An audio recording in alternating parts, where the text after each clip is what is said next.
Yeah. Ooh. Good morning, everybody. Yeah. I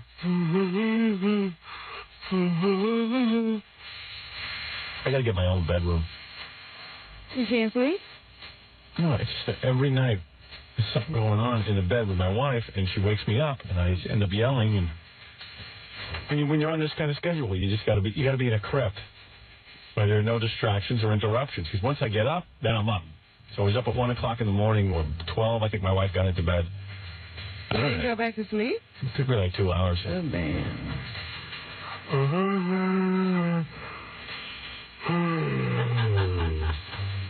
Oh, Jesus.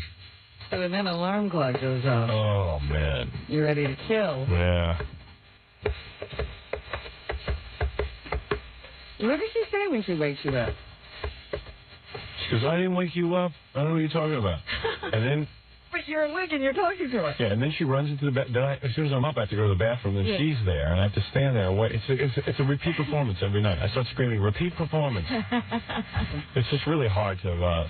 It's hard to live with someone when you're on this schedule. Well, I don't know. It seems like you two enjoy irritating each other. Oh, boy, we do. I don't enjoy it, but we do irritate each other. It's the routine you've gotten into. Yeah. Everything seems to be at the wrong time. I'm a strange... What? You better enjoy it. Yeah, I'm a strange kind of sleeper because once I'm up, I'm up. That's it. You wake me, I'm up. But there's no solution to this problem. Now, everybody in your house must know this. There's no solution. There is a solution. I could lock my bedroom door and go to sleep at night. I think let my wife go find another place to sleep. You're going to lock I'm almost at that point. Job is not made for relationships. No, it isn't. That's both people. All right, 4 o'clock in the morning, people. Well, let me ask you something. If she came up and found the door locked, would she start banging on the door? Sleeping with a person, I don't know. Sleeping with a person is very weird because it's like... I don't understand why you have to sleep with your spouse because it's like... You're sleeping. You're not doing... I mean, okay, if you're going to make love or something, okay, cool, but... Well, you're not trying to get in her pants anymore. That's... No, it's like... In fact, that would probably put back some of the mystery. Very wealthy people have never shared the same bedroom. Yeah, you know, I've seen houses, you know, with, like, wealthy people where they always have separate sleeping things, and I always laugh, and I always go... They're weird. Yeah, meanwhile, that's not weird at all. That makes total sense. They're getting rest. Yeah. You guys are complaining. I'm sitting there with a woman in bed who's grabbing the sheets, grabbing the covers, snoring. You're fighting. Yeah. My wife snores. I mean, she does. Oh. She never used to, but she does. She does, and I have to smack her. Oh, will you stop? I go, boom, stop it. See, you wouldn't even know that if she had another bedroom. And I don't want to know that about a woman. It's like, and then I'm up. And I'm awake, and I'm ready to party. And it's 1 o'clock, and there's no one to do a show with. So I get up, and I eat something, and I lay there, and I twist, and I turn, and it's like, I know I'm annoying her, but I don't care. She could sleep all day. I don't know. Now I'm exhausted. I just want to go home. I take a break. Oh, man.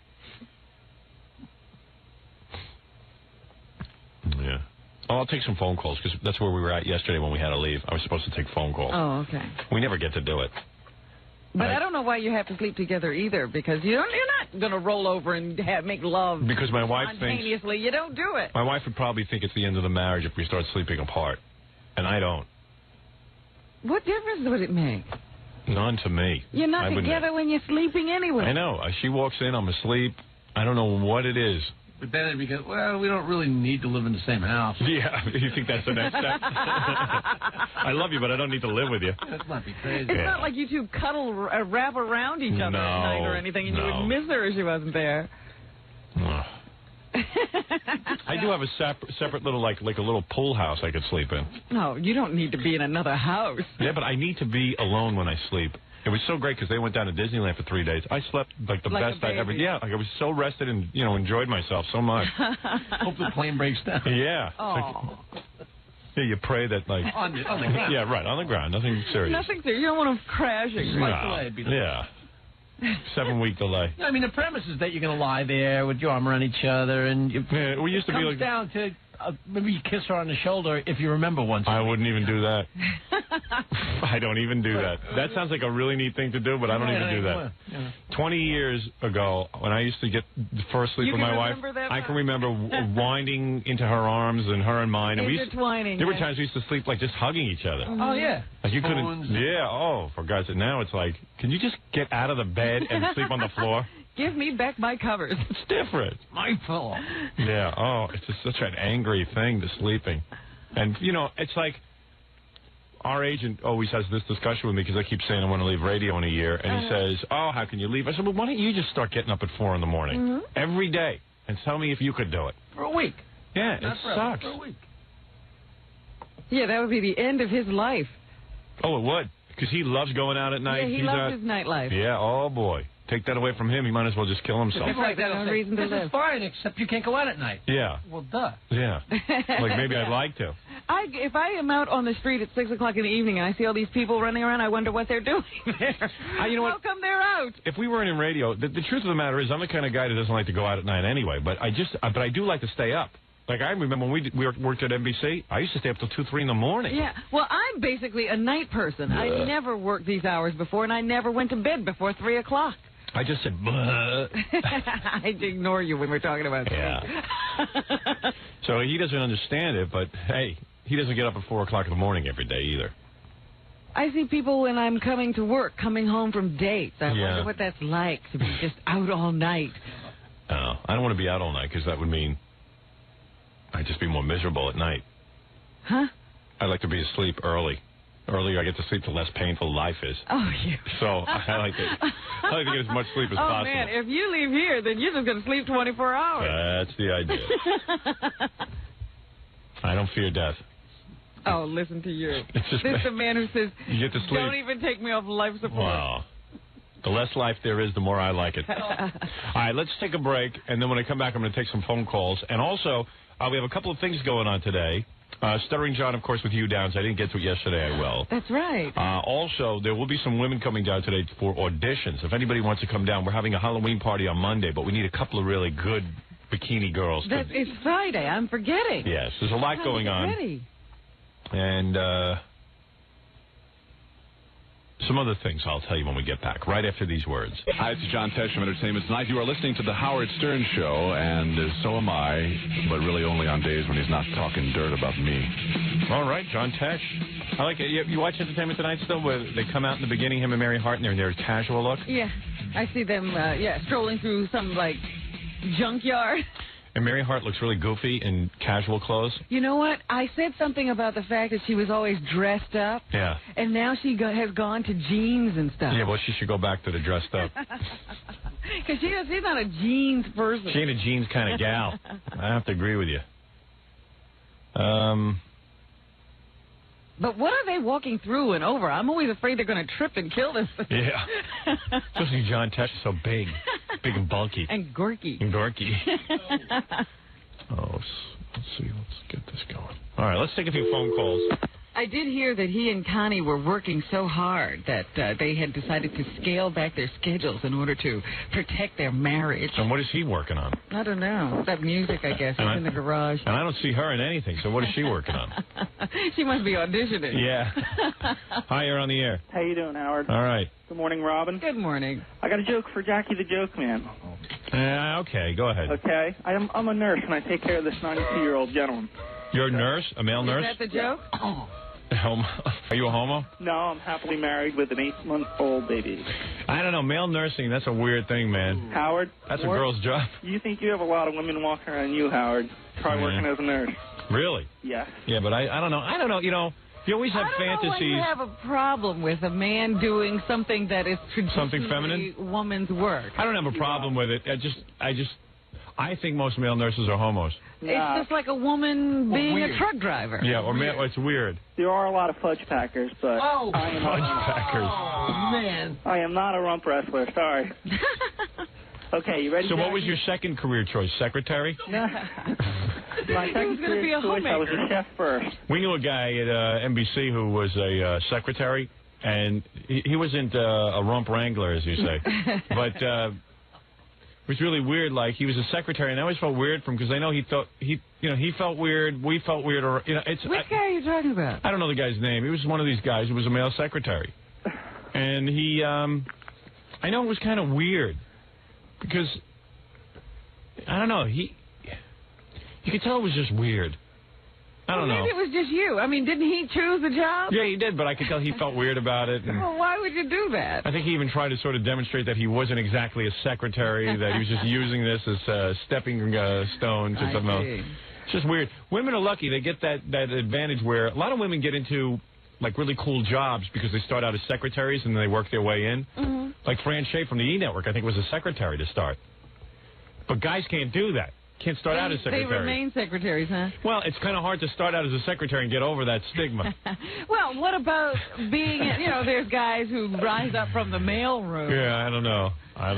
That's tough. I think that it's because you're prejudiced against Not me. I'm not prejudiced at all. Right, listen to you. I don't have a prejudice bone. I'm not Bob Grant.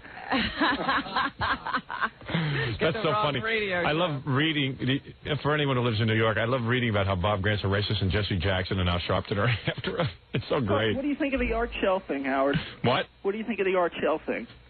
Art? Did you hear about that? Shell thing? Art Shell is a black football coach. Yeah, what's his problem? And Jeff Hostetler and he had a fight. Oh, yeah, I read about that, where he called him a white guy. Yeah. That's a racial slur? Well, yeah, I guess if you turn to a football player and go, hey, you black guy, Jesse Jackson would be out there. Nobody would ever turn to somebody and say, hey, you black guy. No. Yeah, right, no one would. So Jesse Jackson and Al Sharpton would be out there boycotting. I think the whole thing is a racial comment, of course, but and the reason that everyone's getting so sensitive about it is because many times you read that, black guys, and rightly so, get offended by being called black guys. White guys get offended by being white guys. And the black guys get offended because they're called nigger, Howard. Let's be serious. No. If you went up to a football player and you said, "Hey, you're a black guy," in some derogatory way. It never happens that way. No, because you get your ass beat. Hell yeah. I think Jeff Hostetler should have beat that guy's ass. That's what I think. Well, he's a black guy. He couldn't beat him up. No, he could beat that guy up. He's pretty old. Okay, you ready? That's what I think. I don't even. He called him a white guy? Yeah. Called him a white guy.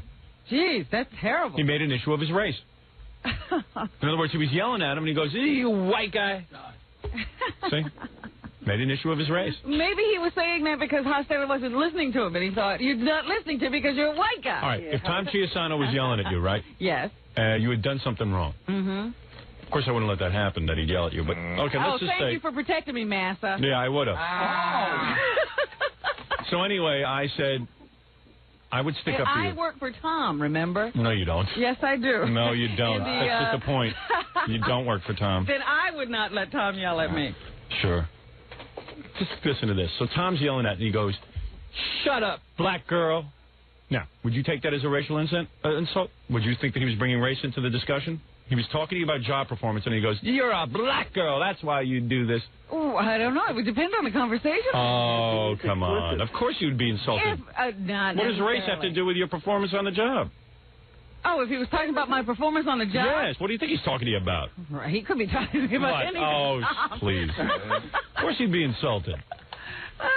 Of course you would be. You would come to me and say, "Howard, you got to hear this one." You would. No, I think I would take that up with Tom. Yeah, you would take it up with Tom, and then after you smacked him in the head with a frying pan, you would tell me what you just did and say, what's the damage control on this?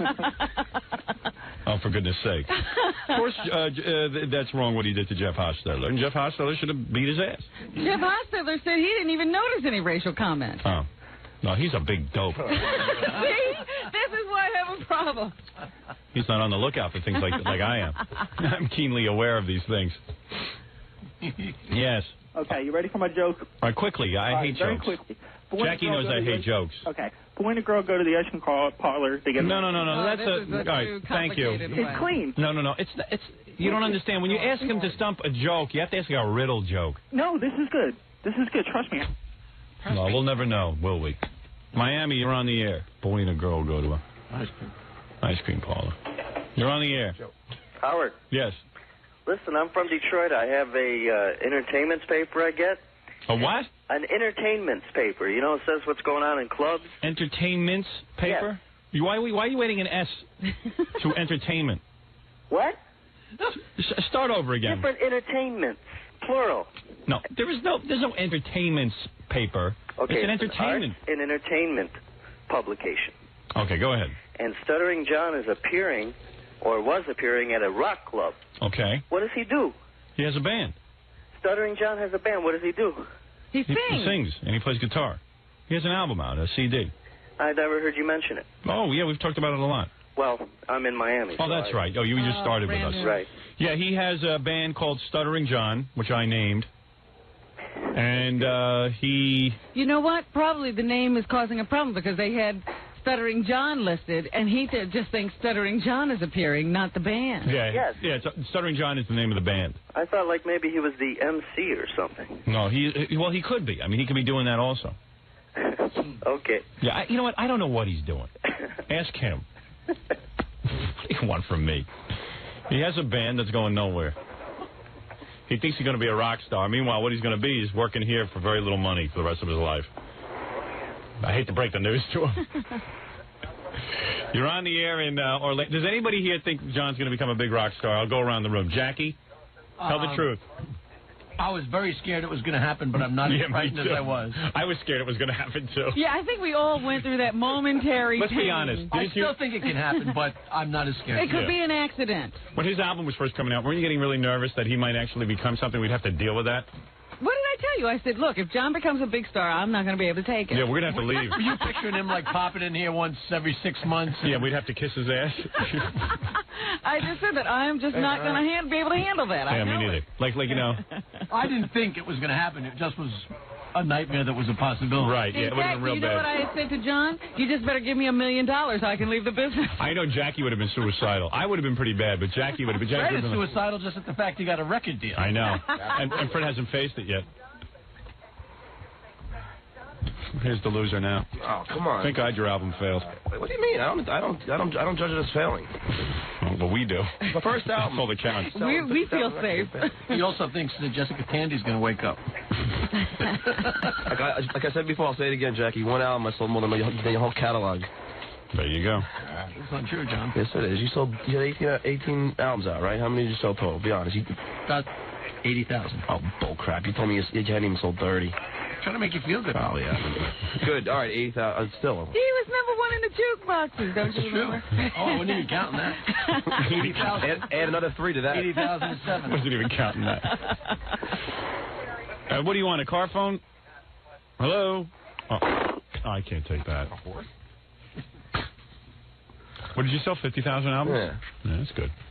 Boy, that number jumps around, doesn't it? Yeah, it does. You sold 80,000 the first week. Yeah, but that was shipped. Then the total was 15. Yeah. I rounded it off. 50,000. That's true. Exactly 50,000. By the way, I'm gonna, I heard it was 50,001. You know, if I can, well, you know, I'll do it. I was gonna say I'm gonna be selling them like, you know, in a shoebox. No, I'm not. You know, through the line, you know, from my own line, I'll be selling them now. They're not available everywhere. I don't want to say this. How am I saying?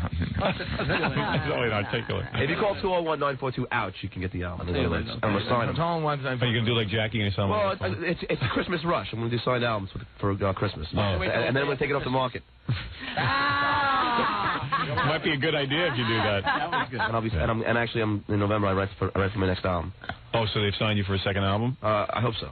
But if not, what? You're going to start writing whether they have a second album or not? Oh, yeah. You had a good first album. Why didn't they release another video so you could have gotten, taken a second song? They're not behind you, man. Now, a lot of people, even I think over there, thought it was a novelty, too. You know, and it's hard to convince people that I'm for real unless they see me play live, and a lot of them hadn't, so it's kind of difficult. What do you say?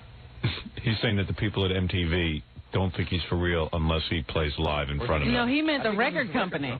Oh, the record company. I mean, just, that's pretty vague. Yeah, they didn't even know. No, I don't know about the record company, but I definitely know about MTV. So, you know, and that's really... Is that what you were referring to, MTV? I was yeah, MTV, MTV, pretty much. No. You know? No, I you think were you're referring correct. to the record company. Right. I think you saved his ass right there. No, I'm really referring to MTV. In fact, I was just... No. He didn't say anything about a record company. He said, MTV, he said a lot of people... We were talking about your record getting another album. And just yesterday, Howard was talking about MTV, how they hate my guts. So, you know, who's supposed to differentiate? Oh, you keep all the conversations running at once. Well, yesterday, today. Well, I just had practice last night. Well, you know what? Who cares? I know. I'm not asking to elaborate. Does he like just leave out syllables? Yeah, well, it's hard for me to stutter. Hey, you know, I will tell you, I'm going to be starring in Tony and Tina's wedding starting November. Oh, yeah, you did tell me that. Yes. Starting November 11th. Yeah, that'll sell a lot of albums. I'll be playing Barry Wheeler. That'll establish you as a rock star. Yeah, listen, I got to get my acting skills. Maybe, you know, if you need to appear in your movie, I got to prove to you that I am. Well, see, that makes sense, because then MTV can come to see him in a wedding, and then they'll know that he's a serious Oh, I don't really care. Listen, right. They pay me good money to do it, so right. You know, I don't care. Okay, good. Very good. Thanks for the update. Thank you. Los Angeles, you're on the air. He's asking what Southern John meant when he was in the entertainment magazine. Baba Booey isn't here today because his wife is having I think, you know, is he really? What's going on. Is his wife in the hospital? Yes, I believe so. Do you know so? I'm pretty sure of it. Papa Pohai. I know yesterday She better be. He could be playing computer games. Yeah, exactly. I got one call that he was taking her to the hospital. So I don't know that... He's dragging this thing. It's like every minute he gets that concerned look on his face. I hate when guys do that. Mary's having contractions. I don't know if I'll be in tomorrow, Wolf. You know what? I was standing there, and, you know, you have to take care of business. And after he starts making these announcements about Mary and the contractions, I don't know whether to talk to him about business anymore. Yeah, I know. Am I supposed to now only talk about the baby? Are we supposed to forget the fact that he's supposed to do work? I want to ward off evil work spirits. I know before I left, Kathy Tobin told me that guy probably... Oh, Baba Booey's on the hotline? Oh, he's early. Did you have the baby? Yes. Oh! Let me guess. Hold on. Don't tell me what it is. Wait a minute. Don't tell me what it is. I'm going to say it's a boy. No way it's a girl. I say it's a boy. What do you say it is? Hand out the bananas, guy. Wait a second. Yeah, go to Tony and Tina's wedding and sell some records. It's a boy. You say a boy, Jackie? Congratulations. What do you say, John? What do you think it is? Boy. Robin? Boy. Fred? Boy, oh boy. What is it? It is a boy. All right. I knew it was going to be a boy. How did you know? I just knew it. I don't know. I just couldn't imagine a girl that looked like you. Oh, here's Tom. He has to get... Tom, why are you here? I just want to say congratulations. Oh, get out of Thank here. you, Tom. Who asked your Thank opinion? you, Tom. No, it's not an opinion. All right. So when did you have the baby? About 4:20 yesterday afternoon. Wow. We barely made it to the hospital. Really? Yesterday afternoon, so why didn't you call and tell me? Well, I wanted to say it on the air. Oh, I see. You were saving it. It was, What did I tell you, Howard? We were all in here discussing whether he should get her to the hospital quick, and you're like, oh, it'll take 3 days. No, what did I say? Howard I said get her to the hospital. I always believe once the contractions start, you go. But you expected her to be in labor a long No, time. I did. Howard is the one who said get her to the hospital Because quick. you never know. You never know. Like Allison would go at the first moment she felt anything, and we'd be there for 24 hours. But some women stay home. And the doctors keep telling them, stay home, don't worry. So what happened? You raced her to the hospital? Well, yeah, we got to, I got home and she was in a lot of pain, and then we just turned around and left, and she was screaming pretty loud in the car. Wow. And but I didn't think anything of it. Then we got to the hospital at 3 o'clock, and they said, she's about ready. Wow. And we were in the labor room by 4 and done by 4:20. And the baby has all its fingers and toes? All its fingers and toes. Thank God, that's the worst. What is the baby's name? I knew you were going to ask that. Fa-fa fooey. Fooey. Let me take a guess. I'm going to say Neil. No. Why would you say that? Ralph. I think I think he's going to honor me and say Howard Jr. It's Howard Molina. No, it's the name of the baby is Jackson Stephen Delabate. You think you got the Jackie? No. Oh, man, it's a Jackie. Oh, man. Jackie. Now I got to put it through college. Jackie Delabate. No, Jackson. Jackson. Yeah, but it's Well, Jackie. that's what Jackson's name is. Jackie, isn't that your name, Jackie? I got to have a baby named Monkey. Is yours Jackson? No, your name? I'm John. Oh, John? okay. Jokey, but it's close But enough. it's a Jackie. Close enough. Of all people, why don't you name it Howard? You know what? He's not being obvious. See, he figured I can't name him Howard, so I'll name him Jackie. And maybe then Jackie will make jokes about He it. said this to me months ago. He said, we've been throwing around the name Jackson. I thought he's totally goofing around. Yeah. Didn't you say that to me, Gary, at one point? Well, I asked Jackie what his real name was because I knew we were set on this name even before we thought about having a baby. Are you at a hospital in the city? Yes. Oh, good. So maybe I should come visit you and see the baby after the show, Robin. Maybe we Is should the all... baby hairy? I thought we bring... Oh. Wait a second. Robin? Yeah? The answer is yes. Is the baby really hairy? Well, the baby's got a full head of black hair. Oh, no. So the baby looks like you, not Mary. Yeah. Oh. Well, so far. I'm glad it's a boy. So far. It's like a coconut. But it is pretty weird. It is pretty weird when you're sitting in this room, and all of a sudden, this head pops out, and it's got hair on it. Did you watch her give birth? Oh yeah. Isn't it the most disgusting thing you ever saw? It was pretty cool. I mean, but you're right. No. Man. I mean, it's a really cool thing, but if it's not your wife, it's pretty disgusting. Geez. And even if it is your wife, there's a lot of disgusting elements to it. But it was pretty cool. I mean, I'm totally. I think about it. Let me tell you something. When your wife is on that table and blood is coming out and there's they're pulling out globs of junk. You know what? It's like a dam breaking. You know how when the dam breaks and everything gets washed away? Oh. Everything just pours out. Oh, man. Oh. It wasn't pretty. So then so did you take a video or anything? Well, not of the birth. I think that's really disgusting. So as soon as the baby was born, I took some Polaroids and some regular pictures, and I shot some video. On this third one, my wife had me take a picture as the baby's coming out of her. Really? Wow. She has shown it to me since, and it is so disgusting that it makes me... I don't want to even touch her for like a month. She really wanted that preserved. Yeah, it's disgusting. How much did it weigh, guy? 8 pounds, 3 ounces. A big one. Yeah. And I'm proud to say that my wife did it without a single drug. Yeah? Really? But that was by accident. Because she got there so quick. We got there so late that they didn't have time to administer any. What do they usually do before a baby's born? What's the prep? Do they still give enemas and all that stuff? No. We didn't do any of that. No, she didn't need it because she was probably all dilated. But exactly. Plus, she hadn't eaten all. No, I just meant in they general. Stopped that. Really? They stopped that, yeah. Because my wife, the first time we had a baby, they gave her an enema. Oh. And yeah, it's just disgusting. A guy shouldn't be a part of it. If there's any guys out there, don't do it with your wife. Oh, stop it. No, it was fun. It was cool. It was great to be there. No, it was great to be there. It really was. And I'm not just saying that. I really dug it. Is Mary right there? No. I'm actually not even home. Oh, okay. So did the baby have thick jet black hair? Thick jet black. Coarse like yours? Wavy. Was it curly? Oh, I knew. No, it was wavy, very wavy, like my dad's hair. Hello, Daddy. And the hair was on his head. Yeah, the hair was on its head. Hey, by the way, Howard, I'd like to take this opportunity out to thank the city of New York and Rudolph Giuliani for towing my car away while my baby was being born. That's nice.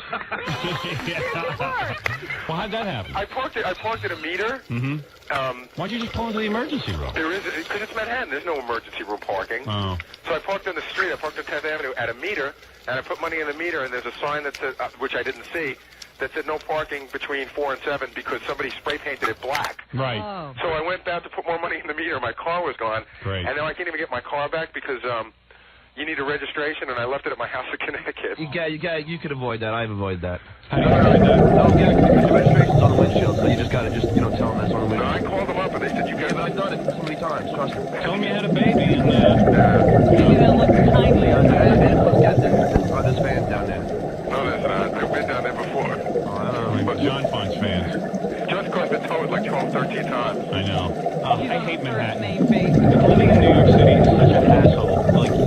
Just something like having a baby, and now you're putting coins in a meter, and it's just such a hassle. I was going to put it in a garage, and it wasn't even we couldn't even walk from the garage or even take a cab. It was just like that quick, so I parked it right out front. You should have had the baby in Connecticut. Well, we wanted to, but... Of course. Oh, because you had a doctor? Big deal. You know how many doctors can... They have doctors in Connecticut. Of course. They're probably better than the ones you got. Well, our doctor was really good, but we're never doing this again. Yeah, no kidding. Well, first Mary said she's never doing it again, and I said, what, having a baby in New York? And she said, no, I'm never having a baby again. I'm never having a baby with you again. That's what she meant. Oh, well, there he is. There's a new Baba Booey. Baby Booey. Baby Booey. Jackson Della Booey. Jackson Stephen Della Booey. And what are we going to call the baby? We can't call it Jackie. Jackson. Let's call him Jackie. We might call him Jake. Jackson. Jax. I don't know. There's about 7. Jackie. Jokey. Let's call him Jackie the Joke Man. Jackie. And everybody thinks it's Jackie's baby. We can name the kid Jackie. Jackie the Monkey. Baba Jokey. Baba Jokey. Maybe he'll grow up to be a stand-up comic. Yeah. Oh, my God. Jackie. Hey, Hey, Dad. That's my namesake. Could be worse. You could follow his father's footsteps. No, it could be worse. He could start a comedy line that's 516-9221. You know, that's not a pay service. Hey, you know what? He could, you know what? Maybe his new baby, when my daughters take over my radio show, the new baby could be the producer. Ooh. That's right. Then your daughters could yell at my son. Right. We'll follow a path. I see a cartoon here. Well, I was going to say, what are you going to do? Make, like, you know how, what's his name? Steve Rossi would name his godparents from his friends who he hoped would give him jobs in the future. So are you going to make Howard the godparent? Hey, yeah, you should name. Yeah, he won't. He's so stupid. You should name. He named the baby after Steve Rossi. Yeah. You should name the. I mean, you should make the godfather of the baby like Tom. That's an interesting idea because I owe Tom from the wedding. Yeah. Maybe maybe I'll just name the baby after someone famous I don't even know, like Steve Rossi. Right. Well, anyway, listen, don't worry about being away from here because the Gary Puppet is producing today and doing a better job than you've ever done. Uh-oh. What is that puppet doing while I'm gone? Puppet's fine. You know, I was thinking about how are we going to deal with Gary now that he has a child, and I thought, well, we still have a little leeway. The baby won't be able to understand what we're saying. Yeah, I think we can wait. Yeah, I think we can treat Gary the same way for the next year. Yeah, for be the next safe. year. I thought about that, too, and I came up with the same answer. So I'm not so stupid. Did you cry when the baby was born? I might have shed a little tear. No. It was very, very, very exciting. You know what it's The car was done. Yeah, I would cry when the car was towed, too. $150. I mean... Hey, wait, Gary Puppet wants to say something to you. Wait, Gary Puppet is crying. It was an exciting time for all of us, Puppet. Thank you, Gary. Congratulations. And I'm working just about as hard as you are. Yeah. I work so hard because it's always hard to make me work. So,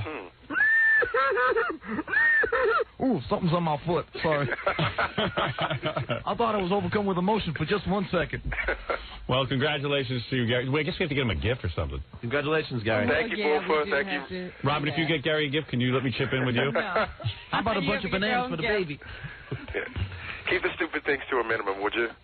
At least for a day. Don't send me bananas. I guess we go over there today and see it?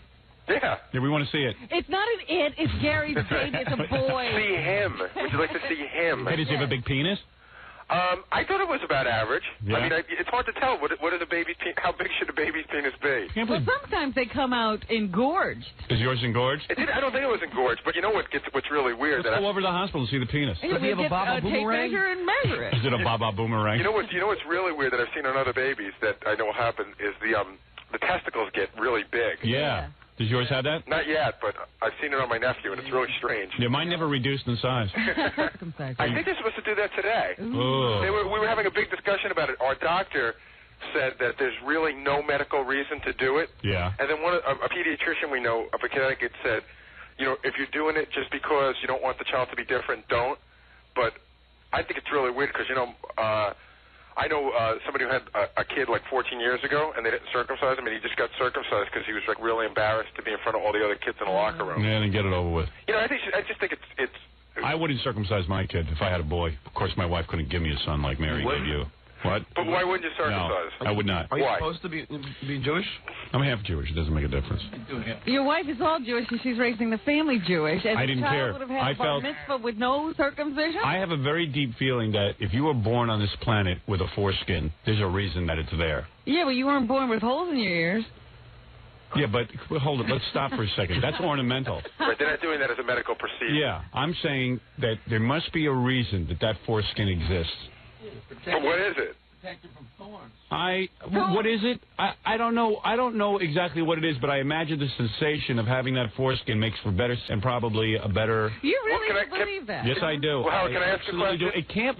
How could it be proper to remove a major portion of the skin? So what you're saying to me is you figure that. Are you thinking we're born deformed? No, I didn't say that we were born. It's as ornamental as anything else. We are doing it for ornamentation these days. Yeah, it's cosmetic. Yes. Yes, and I do not agree with that. I think that there is something. Fred, you're not circumcised. That was going to be my question. If Fred, how could he make a comparative analysis? Well, no, if Fred had it to do over again, if in other words, the process done when he was 40. Yeah, but his was an unusual circumstance because he had problems to begin with. Yeah, he's a baby anyway. That guy. You talking about Frank? Yeah. Right. Yeah, Frank's always complaining about his foreskins. We finally just had it cut off. He was acting like it was too tight. Yeah. He was always complaining. So you're gonna go ahead and do it? I wouldn't do it. I know that sounds wild, but I wouldn't do it. I think he would have done it. I think he's making, you don't have, you could never. Your mother would have been. Don't care. I told him up front. She would have implored you vehemently to do it. All right, well, here's the first facts of Baby Bowie. Picture of Baby Bowie there. There's the baby. There's Gary and his Baby Bowie. I'm glad I can't see it. Yeah, you don't want to see this. Well, I guess what people are asking is, has the baby had its first banana yet? No. No solid foods for a while. Is there a fax machine at the hospital right now? Because I can get this one over to you. That would just bring it later. All right, I'll bring it with me. Baby Bowie, get off the chandelier. Come on down to Daddy. And it's acting like a normal baby, though, right? Yeah, it's acting very normal. Yes, he's holding his bottle with the spoon. Is he cute, guy? It doesn't use the thumb on its foot for climbing, does it? No, it doesn't. It's 5 digits are in order. Not like... Do they have teeth yet? Does it have what? Teeth? No. Here is here's another picture of Baby Boy on the air with us. Take a look at this one. Maybe let's show that. Isn't that great? First time on the air. Isn't that cute?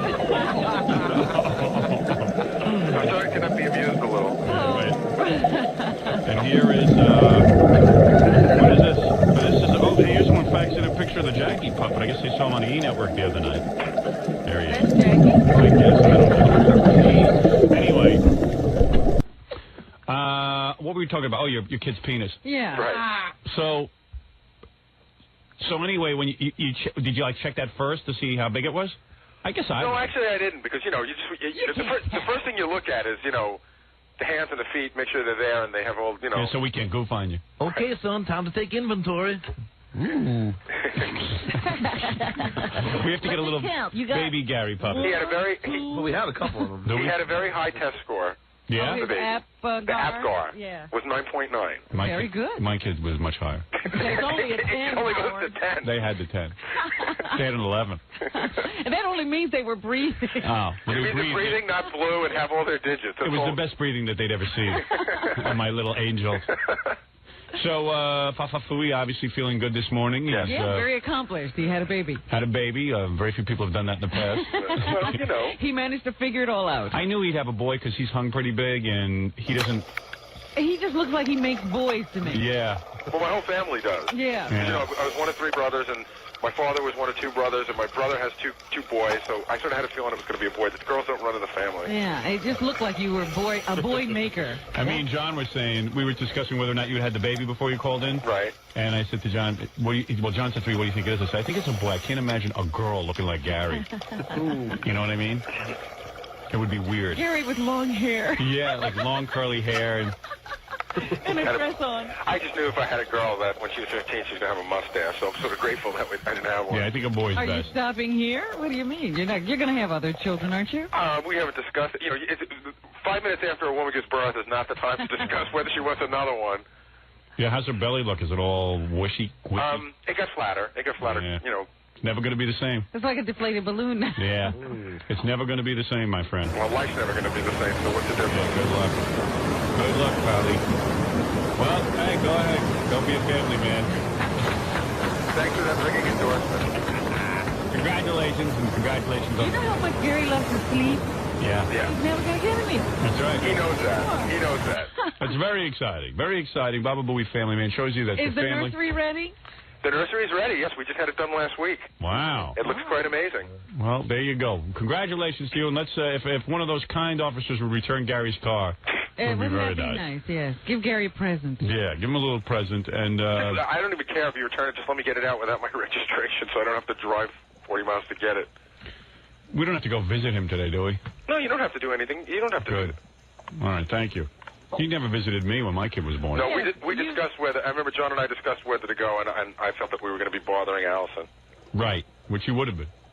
And so we won't bother Mary. You guys do whatever you feel is right. We don't want to bother Mary, all right? Okay. We would come, but we don't want to bother Mary. I understand. All right.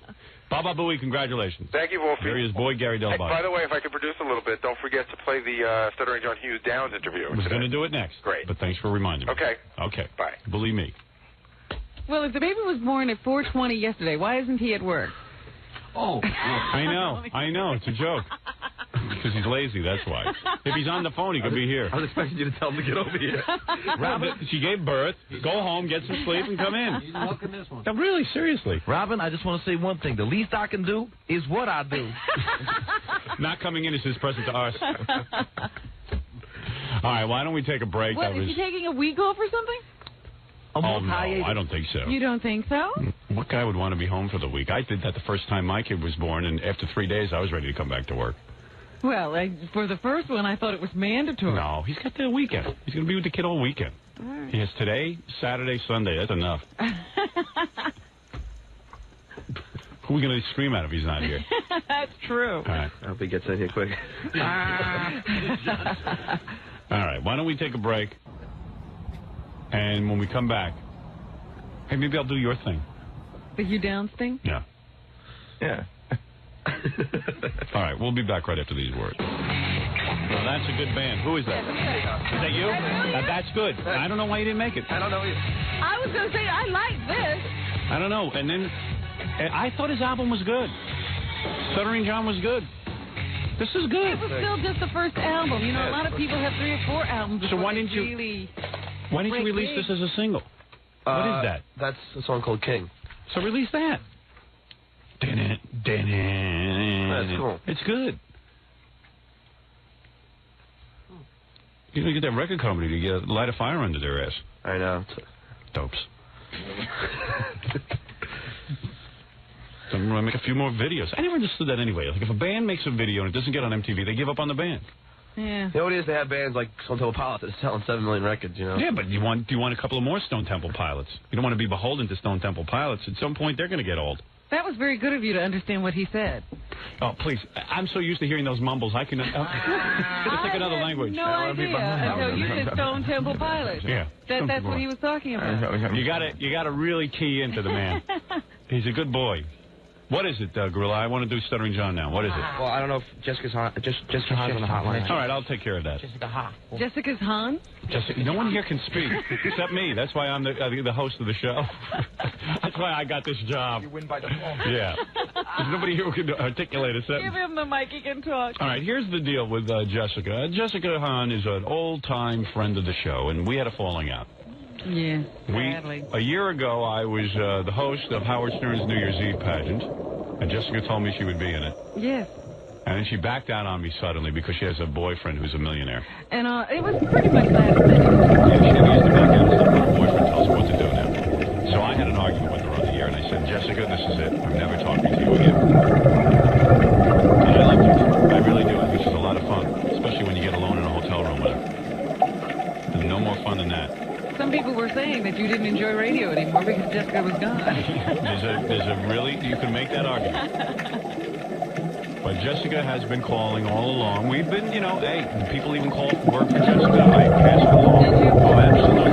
Absolutely. No hard feelings. It's just I said we have to sever our on-air relationship. And Jessica realizes without me, nobody, when have you heard the name Jessica Hahn recently? Haven't. She needs me. No question about it. But she got a boyfriend who's got $30 million. My daughter just still isn't married. Anyway, so Jessica called up and said, look, let's put... He's got $30 million. I know what he has. He made $30 million when he sold the rights to Married with Children. Oh. And believe me, lightning only strikes once. Trust me on that. He better hold on to it. Hold on to it. And the guy, I know what he looks like physically. He was married and everything. Now he's got... You know what he looks like? Yes. What does he look like? I've done some investigation. He's not an impressive-looking guy. I don't think he's... to me, again, I'm no homo, so I don't know what's attractive to a woman, but Jessica could do a lot better, if she was just looking for someone with looks. Uh-huh. But all right, look, there's a need there for both. One guy needs... it's a symbiotic relationship, as they say. Symbiosis. Thank you, Robin. The word I was looking for. Symbiotic. You nailed it again.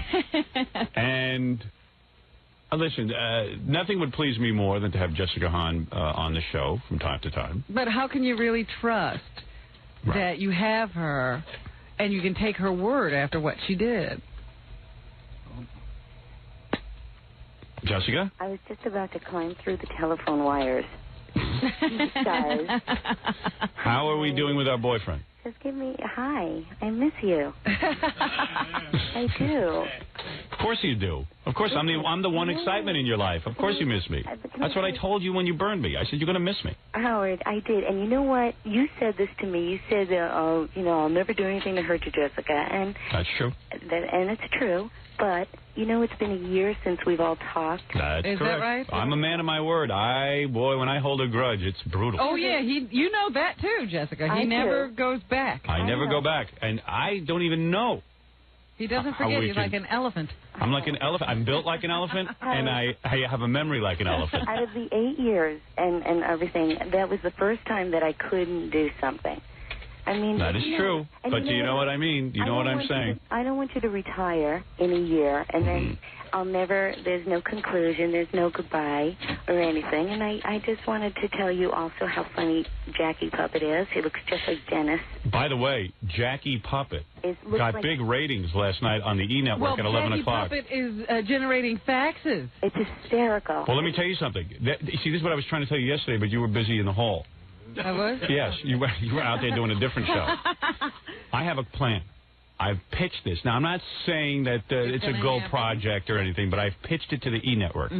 Half-hour Christmas special, maybe an hour, where I'm not sure even who's going to be human and who's going to be puppet at this point. But I see what you're doing. Remember how Paul Winchell had his specials with Jerry Mahoney? Right. Be like, like maybe I'm the only human. Or maybe me and you are the only humans. That would be hysterical. And then everyone else is puppets. And then, or we're all puppets. Yeah. So you never actually see us, but we have a lot of guests. Like if Jessica was a guest on the show, which she can't be because, of course, she burned us. But otherwise, she would have been part of the big special, of a good, legitimate special. Honey. But no, honey. Yeah. All right. So anyway, you're gonna have to do a lot to get back in our good graces. That you cut yourself out. Yeah, you cut yourself out of hygiene, so you have to sit. I didn't cut myself. So you have to sit there with a physically unimpressive guy. All right. So anyway, now listen to this. He's not coming up with puppet shows. Yeah, your boyfriend don't give you puppet shows. So maybe he does. But listen to this, Robin. Just follow this through. I think this would be the biggest special in E! history. So, all scripted. We shoot it like, you shoot a movie. It is written out, and everybody has their part, and marks, and the whole thing. Exactly. And, we keep a little room for ad-libbing. I am considered the master of ad-lib. It's sort of like the Dean Martin scenario. Everybody else is scripted, but you. Exactly. Sort of like doing the Gary Shandling show where he doesn't memorize the lines and we all have to. You know what? I was watching Gary in that Warren Beatty movie, and I said to myself, I wonder if he was standing around saying, what's my motivation when Warren Beatty was on I don't think so. I think he memorizes lines. I think he did, too. All right, but here's the point. So the big special, big Christmas special, so we have a couple of guests, right? Like, let's say if Jessica Hahn was a friend of ours, we would have her walk into the room, and then the puppets and stuff, she'd be part of the scene. Sure. So the only real people might be just our guests. And we each, like, you would have to operate your, or maybe you wouldn't even operate your own puppet. Maybe I just do the voice. Maybe you do the voice, or, you see, you would have to be Robin if I was going to be Howard. See, I was thinking different people could work us. But we might even be real people. I haven't worked the whole thing out yet, okay? I'll confess this has not been thought through completely. You mean Jackie would have to work Jackie? No. Billy works Jackie. All right, okay. No, I'm not giving Jackie. First of all, the irony of this, Jackie is now drawing huge ratings on E, except it's not Jackie, it's Jackie Puppet. Again, Jackie has been burned in his career. Nothing to do with it. He had nothing to do with it. This is the funniest, because Jackie is going to make it, but as a puppet. As a puppet. That's what's really bizarre. And he's not even going to be a part of it. Yeah, Billy will be working him. Jackie is the bitterest man in show business. Yes. Because Jackie's now 54 years old. He's been passed by everyone. And everyone who he started with, Eddie Murphy, Dave Walrus Hawthorne. Now people who started after him are passing him. Yeah. Even young comedians who are coming up are passing by. I make Jessica Hahn look happy. Jackie was in a movie with Tim Allen where they filmed different comics. Tim Allen went on. You know what? Practically everybody in that movie has had their own. They renamed that movie The Successful 10. Yeah. And there's Jackie. Yeah, I mean, everybody has gotten a TV show out of that. So Jackie's very bitter, and he's always takes it out on me. He's always like, why is Howard getting a movie? Why is Howard going to have a movie? Right, I want to be something. People don't know it's me. So finally, now all of a sudden, the Jackie puppet pulls huge ratings wherever it goes. And Jackie is not a part of it. He's not a part. He doesn't work it. He doesn't do anything. It's the saddest thing in the world. It's the funniest looking puppet, though. It really is. It's demonic. It's almost scary, like you said. Yeah, it is demonic. It's like Jackie is trapped in a box. If you had Jackie puppet in a suitcase, it would be like having Jackie locked in a box. Hey, by the way, tonight on the E! Show, for fans of our E! Show, a super Friday night plan for all. It is, remember I called Ginger Lynn the other day, the porno star? Yes. We had a camera in her bed. She did it from her bedroom in that little negligee. Right. And you will get to see that. And we had her doing weird stuff like jumping up and down on the bed. She look good? Yeah, I hear she looks great. And it's tonight it airs for the first time, the Ginger Lynn one. Okay. All right. See Ginger in her lingerie from her bedroom. She's our new friend. That's right. And we go to her house and she's a good friend of ours. And like when we call her and stuff, she does what we ask her to. She doesn't burn us, and she tells us all about her personal life and everything. And Ginger's always welcome on the show, unlike Jessica. Yeah. Howard. Anytime she needs anything. Yeah. Jessica, the only way... I've been your friend for all those years. The only way... Listen to this. So we had a meeting yesterday. We said, are we going to let Jessica back on the show? So some people are against it. Some people are for it. I'm not going to say who's who. It's okay. I'm not going to, because that would be... I already know who's who. All right, so you know Jackie doesn't want you on the show. All right, so anyway... Jackie, you already know. Yeah, but I give Jackie something of a vote. It's not an equal vote, but I do give him a vote. We have to listen to him. Wasn't his Because the only person more disloyal than you, Jessica, is Jackie. Oh, come on, Howard. I said no to one thing to you in my whole life. In 8 years. Remember you... If you want to get back on the show, I asked everyone on the show to write down anonymously what they want you to do to get back on the show. And you have to do either maybe 1 or 2 or 3 of these things. You haven't even decided how she can get back on the show yet. Because there has to be payment. Howard, I have to tell you something. Do you know that... Did you hear something on one of the network channels here in California that Judge Ito... This was a quote. In a letter to Howard Stern... He said, you better not get arrested in L.A. Yes, I know that. We did that on the air. You're like the LAPD. You've been so good to them. Jessica, you're not going to get back into my good graces like that. Now, here's the scenario. You know what? First of all, you still with that guy, Ron? First, let me tell you why I called, because I don't care about anything else except to let you know that I don't want to just, like, not conclude anything. Like, if you leave radio. Oh, then you'd like to say goodbye now? No. I just... All right, goodbye. No. What do I have to do? She's avoiding the questions. Are you still with that guy, Ron? Yes, I am. Why? Has he asked you to marry him yet? No, he hasn't. Will he ever? I don't know. I don't know. That's an honest answer. Because you know when he goes away, she'd be crying now to get back on the show if he went away. Oh, forget about it. She'd be in bad shape. No. And admit physically you're not attracted to Ron, but you're attracted to him because of his money. I think he's beautiful. I really do. Howard, you know me, Howard. How bad is his new show bombing? Is he getting weird about it? No, he has 2 new shows and they're doing great. What are his shows? What are his new shows? They're like being written. What do you even... No, they aren't even on yet. Howard, be nice. You know they're not. You know his reputation. I do? Yes. If you checked him out as much as you say you did. Meanwhile, how fast would you leave him if I suddenly got single and I told you to move in with me? Oh. How fast? Tell everyone. Admit it. She'd be at the door now. Yeah, she'd be at the door now. She'd fly in now. Forget planes. She'd fly here on her Honey, own. I'll take care of the kids. You go to work. Give me wings.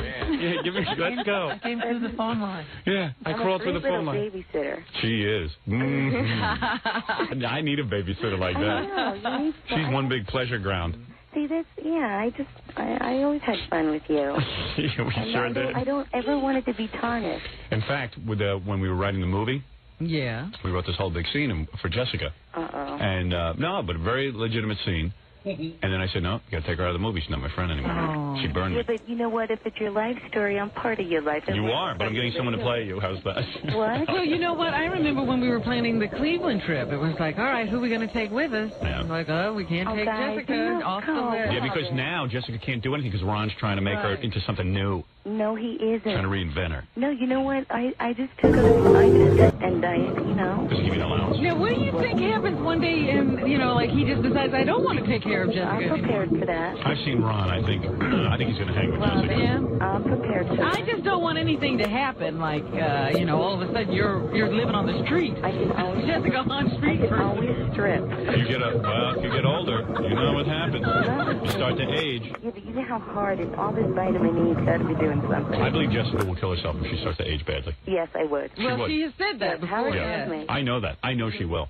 She will, as soon as she gets a little bit ugly. True. She's not going to make the world look at an ugly Jessica Hahn. You're right. She's not going to be our Mae West. Right. No, she's not going to let that happen. I will have surgery as long as it's surgery until it's like I can't. I want to look. I want to look great. If I can't look great, I don't want. Have you had more plastic surgery? Is that what you're telling us? Let me tell you something. More women should think like you. They should do us a favor and get off the planet when they look bad. I just want to make you for the young. You know what? Jessica, at this point, if she gets pregnant, her nose will blow up. We don't know. Right. Pull out that uterus. I'm not going to get pregnant. She's not going to get pregnant because that will ruin her figure. That will ruin her figure.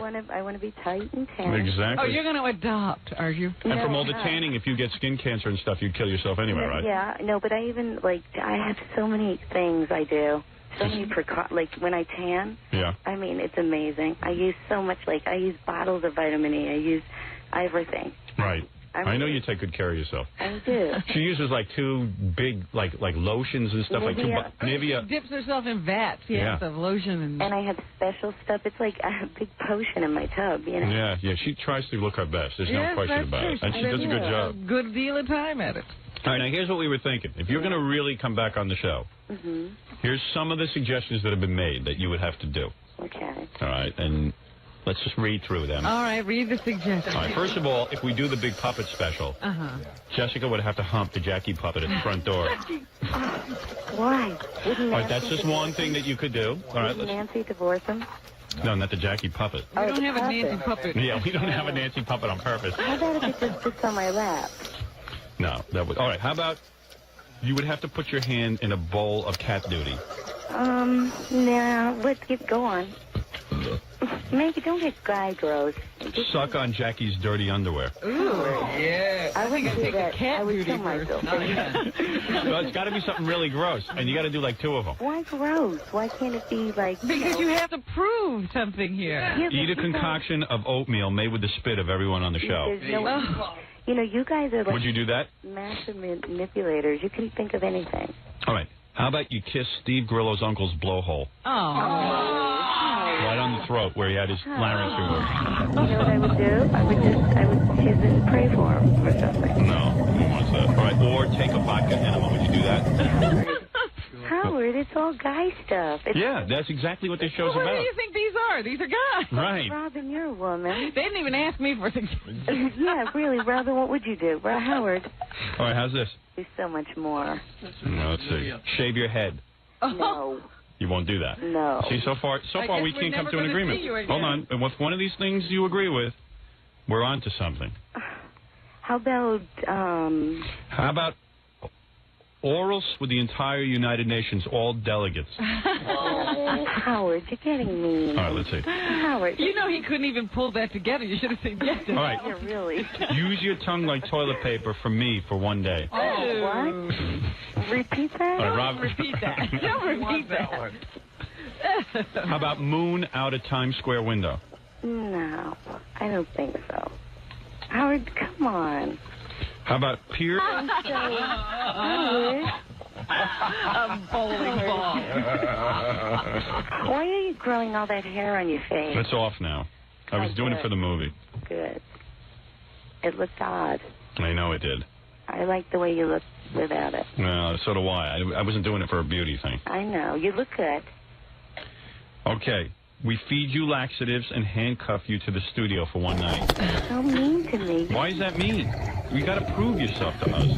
You burned us. Where's the part where you bury her alive? Yeah, really. Where's the... All right, you have to let the Jackie dummy get to third base with you with his wooden hand. Oh, third base. No. No. Oh, you became a lady all of a sudden? Does it have lace? She doesn't do puppets. All right. God, can't it just sit on my lap? How about, okay, this is a good one. We could take a bath. Would you bend over and fart and blow out a candle? Howard, only you're capable of doing those Does things. Jessica Hahn have gas? Yeah, let me get it. All right, you have to make out with a chick on my show. Who? I'll pick the girl. Oh, so there's a possibility here. Well, you know, who? Why not a girl of your choice? Well, after the duty stuff, anything sounds better. Yeah, you see, I hit her with the duty stuff. I can't stand duty stuff. All right, how about a full French kiss with Elephant Boy? Elephant Boy, I'd kiss. Not kill, kiss. I kiss. Okay, so she'll kiss Elephant Boy. Yeah, but a French kiss? All right, but we'll both wear condoms on our tongues or something. Well, you can wear whatever you want. I don't care. Oh, I don't want, is he, isn't he with strippers and stuff? No. Would you lick Jackie's fingers? Oh. After he has those disgusting finger cuts on? No, I wouldn't. How about you dress up as Mark Harris and let a few men do some stuff in a real bad place? So bad. That was such a great show. But you're so bad. All right, well, there's your choices. I'm not going to... That's it? That's all she's got? That's it. Well, I think there were two that you could do. What? The Elephant Boy thing and the girl thing you seem to be open to. There you are. The notes over there. Howard, can I just... You don't want to use your tongue like toilet paper on me for a day? On you? Yeah, it's a big deal. At the Statue of Liberty? You mean, will I leave? No, evacuate. All right, so you'll do... So, wait a second. You would make out with a chick on our show. Howard, I didn't say and that. French kiss Elephant Boy? Howard, that's not fair. Huh? Don't listen, it's not a question of love. I have to have payment. Howard, well, can't you accept cash? Yeah, Ron could probably just pay me off, couldn't he? How about a couple of I have an idea. It's Ron's fault. This whole thing backfired because he wouldn't let you appear on a New Year's Ron's special. fault. It was just, I had to make a decision. Who... Her boyfriend didn't want her appearing. He wanted her with him on New Year's, I guess. Yeah. He couldn't give her up. But he couldn't tell her that before she made all these plans. Right. Yes. All right, you book it with Gary when you're going to come in here, make out with a girl, and kiss Elephant Boy, and then I'll talk to you. That's it. Just say you love me. No, I'm not going to say it until you do it. Howard, you're going to be up. Oh.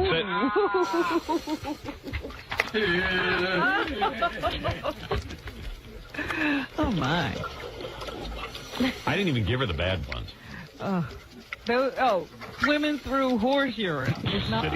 I was being gracious because I would like nothing more than to get back with Jessica and have everything all smoothed out. Yeah. But she's got to make payment. Got to make payment. I don't care. She's got to prove retribution. She's got to prove she loves me more than that guy Ron. I see. And doing these disgusting things would prove that to you? That's right. Look at this one. Make duty on Sam Kinnison's grave. Light her own gas. Uh-huh. Bronski Tom Chiusano. You didn't read these to her. Yeah, I didn't see these. These were Stuttering Johns. Light her gas is a good one. That's good, lighting her own gas. Get Jessica back on the phone. Yeah. That'd be great. I like this one, too. Pick her nose and roll it into a little ball and put it on her cheek for the show. Ooh. Just sit there with like it. gum Yeah. in class. Like gum. Like put it right on her nose. On the end of her nose. Have her pick Jackie's nose and do that. How about pick everybody's nose? Make one big ball and stick it on the end of her nose. Like gum. Gotta get enough meat. Jessica. Hello? Did you hang up? No, we got disconnected. You're such a liar. I just heard the playback. Wrong. All right, listen to me. What? All right. The reason I'm doing this is you have to prove you love me more than Ron. How do you then you know what? Prove you love me more than Allison. I will. Robin. Yeah. All right, now here's what you Stuttering John came up with his list, and I didn't even see this. Be the mediator. You can make a duty on Sam Kinnison's grave. Oh. Or light your own gas here in the studio. What is it with you and farts and duty? Well, you know him. He loves it. I love farts and duty. Around dirty diapers all day. He loves farts and duty. That's the funniest stuff to me. Your next book cover should be you in a diaper. What you don't? Or you could Bronski Tom Chiusano. What's that mean? Where you take your chests. Yeah, Tom. Yeah. He comes up to about my chest. Yeah. Or you could do the E show with a like a rubber dildo shoved in your mouth. Oh, there you go. That total Robin, bondage thing. Listen to Robin, just like she just did that last night or something.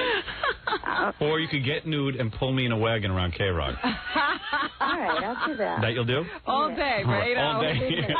You have to, like a rickshaw, you have to pull me home. Wherever you go, when you come into the studio that morning, Jessica has to pull What you. about it? I need to go to the bathroom, Jessica. You pull me. Howard, remember we both went in. All right. Well, what about a G-string or something? Nah, that's not good. That's not And good. just to pull you all the way home to Long Island. Right.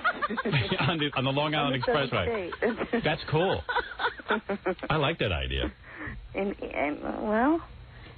How about a topless men's room attendant at the radio station for a week? Oh, now there you go. Yeah, help us out in the bathroom. Yes, that way. I'd have to sit there with the rice cakes or whatever they are. No, all you have to do is come in here, you sit down like a lady, everyone picks their nose, you roll it in a ball, and we put it at the end of your nose. I doubt that. Howard, Let's do it. No. Let's do it and get this over with. We don't mean much to you. I mean, you mean plenty to me. Obviously, you don't love me. And Howard, I love you. I thought she wanted back on the show. She doesn't. What are you going to do for me? I don't have to do it. You don't have a show. You're back on the show. I hear more about our friendship than the show. Forget our friendship. Okay. This is the way you get back on the show. I can't do that other thing. That's really... What, the picking the nose? That would make me get sick. Yeah, but that's something that would be funny. Well, we don't want you to enjoy this. This is punishment. In other words, you were supposed to help me out on New Year's. People bought tickets thinking you would be there. You didn't show up. You know what? Because the whole thing was thrown off, and I didn't want you to identify me with negative stuff. It was all going a little weird. Howard. Oh, fat-free. No, we all pick our nose. Everyone on the show picks a nose. We roll it all into one ball and put it on. More creative than Oh, this. come on. That'll be great. You think about it and get back to me. All Think about it and get back to me. right, if you think of something... No. These are the choices. These are the choices. This is Well, what people want you to do. Listen, I love you, and I think... I cannot return that. You obviously don't love me. Howard, I love you. You do not. I miss you. I miss... All right. She doesn't love me. She doesn't. She doesn't really, because if you ached and loved someone, if you really loved someone, you would say you'd go through anything. You would say, all I have to do is just take your schnot and roll it in a ball and stick it in the end of my nose. That's all I have to do. I can do that. She'd be on her way. I mean, I wasn't asking her to do something bad like get drunk and vomit into a bucket and then grab it and rub it onto her chest. I could have asked her to do something really bad. All I'm saying is for her to accept our bungers on her nose. Yeah, we're not even telling her to eat those. No, I'm not saying... Oh, if I wanted to be a real tough hard ass, I could have said eat the boogers. No, you didn't. All I said is stick them on the end of your nose and read. Listen to this cackle for 3 That is one funny idea. You'd be willing to donate a booger, right? I don't know if I could drum something up. Then you let me pick your nose. I'll get something out of there. My digging fingers can get anything. We'll all run to a cement factory. Yeah, just don't pick for a week. Oh, in the morning, if I don't blow my nose, oh, my God. I got a big, huge, half of it's crusty and half of it's liquid. Ooh. Oh, man, I rolled that into a big ball. Imagine like the size of a pea at the we get this big glob, man. A big boil. Boil boogers. Glue it right onto her nose. I don't see how it could be bad. Ralph stands around with that berry on. Yeah, what's the big deal? And Jessica wouldn't know it's on there. Sure. You forget about it after a while. The first hour. We would. And that's the whole point. We can sit there and stare at it. Oh, it'd be great. You know what? That's the one. That's the one. That's the one. That's the one that bothers me. That. We don't even want a second thing. No second thing. Rip up the rest. Get her back on the phone. That's the one. Get her back on the phone. No. All she's got to do is that, and we're all friends and again. I don't think that's too tough. Nope. I mean, you got to be, it's like, hey, she's got to do something. That's right. Obviously, she dares to be naked. She loves being naked. This isn't an issue. She has to humiliate herself a little bit. A little bit. All right, Jessica. You know I want to be friends again. Yes. I want to be your friend. All right. All you have to do, and you don't have to do two things, just one. You're going to come on the show and look beautiful as you always do. Right. Each one of us will pick booger out of our nose. We'll roll it into a ball, stick it on your nose, and then... you're treating me like one big ball. Street slut. No. We never did this to anybody. No, I treat Fred like a street slut. Yeah, but you do this stuff like, No, we got to have some payment. Yeah, but you're a guy. You're doing guy stuff. Yeah, I'm a guy. Robin likes it. And you love guys. But you know you'd do anything. What? You know you would be naked and stuff. That's no big deal to you. It's got to be something that that would disgust you. Howard, it would. And it's not so bad. It is terrible, and you're treating me terribly. You left us high and dry. I'm alone on a G-string going to bars. Right. What's that about? Topless. And she's yelling at me like I'm a flirt. Was she topless, Jackie? Yeah. Yeah. I heard. And I'm the bad one, Howard. I'm the bad girl because I call and say hi. You're not a bad girl. Well, I'm just saying. You were bad because you burned us. You're a great girl. Howard, I didn't burn you. You did. Now, you've got to come in here. I didn't even accept payment. That's how nice I was. No. It has nothing to do with payment. Well, I'm just saying. Your payment is that you get to be my friend. Howard, I've been your friend, too. And Robin. All right, so all you have to do... All we're saying is you come in, you have to do something. You have to do something that the audience wants to see. And they want to see my boogers on your nose. Oh, that would just make me... Can't we use clay? No. That's human clay. I can't do it. I've molded things out of mine. Howard. All right, would you prefer a vomit milkshake? Oh, Jesus. Howard, I'm not eating. You know what? I'm never going to eat at this rate. Well, this is good. Yeah. All these visual things. No, you just come in here. You know, the boogers, Ralph's got a big berry on his face. He doesn't even know it. And he doesn't complain nearly as much as you. What is the big deal? It's a booger. Howard, you've had boogers on your face before. Howard, You've never had a booger on your face. I probably have, and nobody told me or something. I bet you some guys have done that to you. Oh. I would do that to you if you were my girl. What would you do? I do that to my wife. I smear my boogers on her. I smear them in her hair. Talk about. Do you understand that? Yeah. In my personal opinion, the evidence is very clear that Patsy killed her. Killed her daughter. That's your opinion. That's my opinion. But the law having has never, worked on ever. Let's be fair to her memory. Isn't she dead now? Yeah, she's dead. Yeah. Yeah, but you came to that conclusion based on what? The evidence you looked at? The evidence. Yeah, I worked on the case. Everybody else is giving opinions about this case. They never saw the case file. What was the thing that made you believe that she had done it? I can't talk about the evidence. I see. Sorry. But that's your belief. Did you write about that in your book? No.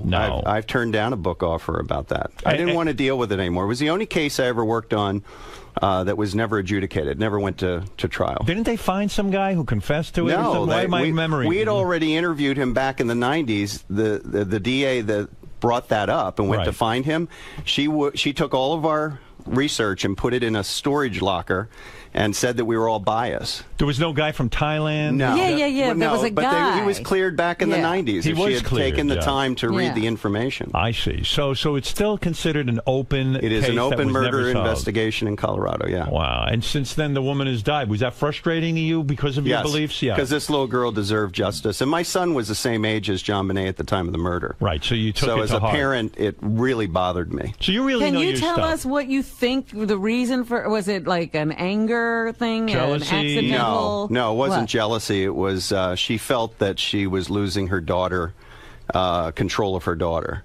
And that's all I can say. It had nothing to do with jealousy. That's your opinion. That's my opinion, yes. Right. And the opinion of the original team that worked on it. Steve Thomas wrote a book, if you want to read a great book about that case. And you felt that was an accurate book? Absolutely. He was the chief detective. I mean, I worked for him. So you really know your stuff. You've been a criminal behavior analyst since 1988.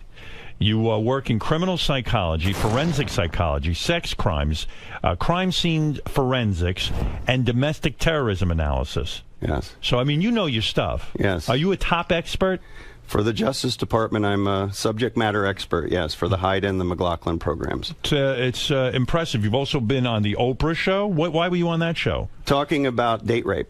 I see. She didn't like what I had to say. What did you say? I said that people make excuses for people, and that most people don't need a hug. They need a good swift kick in the behind and told to get their act together. Referring to what? Coddling. people being coddled, and we got away from the date rape thing and started talking about pop psychology. Oh, you're talking about raising people? Yeah, how raising parents kids. raise children, they're codependent with them, like Wolfie's interviews. They always drive me crazy. They do? Yeah, like they drive you crazy. Does our show drive you crazy? I've been listening since '85. All right, so you're... I grew up with you people. So this is what Wolfie actually... Oh, well, then I just dispute everything you just said. Wolfie, any guy who listens to us can't know what he's talking about. In fact, because you're so highly credentialed, I became interested in you because Wolfie suggested you come on the show because you have profiled some of the people on our show. Is that correct? Yeah, about a year ago. To keep up my chops, I only work as a consultant on about 6 or 7 criminal cases a year. Right. So to keep my... you got to use it or you lose it. So I did it just for fun about a year ago. Would it be a fun game right now if you were to describe a analysis of a person and we try to guess who that person is? Yes. Would that work? Some people are going to be very unhappy. I have 6 profiles in my pocket. Robin, would you like to play with us? I would love that. I would love it too. I like this game. All right, here he is, Dale Yeager. His book, 3 Myths About Bullying, What Every Parent and Grandparent Should Know. You can check out Dale's website at seraph.net, seraph.net. He is a expert profiler. He has trained the Federal Law Enforcement Training Center from 2005 to 2008. He has multiple Justice Department clearances. He is one of the only 60 forensic profilers in North America. And, more impressively, he's been on Oprah, which means, which is everyone. So, I assume these profiles are highly accurate. Oh, they're very accurate. People aren't going to like them, but they're accurate. All right. Describe person number 1, and we'll see if we can guess. Fred, are you in playing on this one? Yeah. A conflicted person unable to transition from a previously successful career to a modestly successful position now. A chameleon-like personality who adjusts behavior depending on the people they are currently spending time with. Continued attempts at resurrecting the perceived success of the previous career, insecure about physical image, vacillates between fashion that covers up and fashion that enhances gender. That is Sal Governale. Well, he didn't have a successful career before. Well, I think that this guy's confused. Let me think. Is that Sal, you think? Well, that's my opinion. I mean, it's a terrible profile, right, Fred? Who had a lot of success? I have a guess, but is it? I'll just ask one quick. Can I ask one question? Don't peek, Fred. No, I'm not peeking. I can't even see. I can't even see. Okay. Is this someone who used to work with the show? No, they're currently here. Currently here. They're outside. Holy shit. Wow. I'm telling you, it's Sal. Is Robin right? Incorrect. Oh, Incorrect. You're kidding. All right, Robin, your guess is no good. I actually didn't profile Sal. Oh, wow. Interesting. Well, that's Who one wants we to do need. that? That's frightening. Wait. Currently here. Currently here.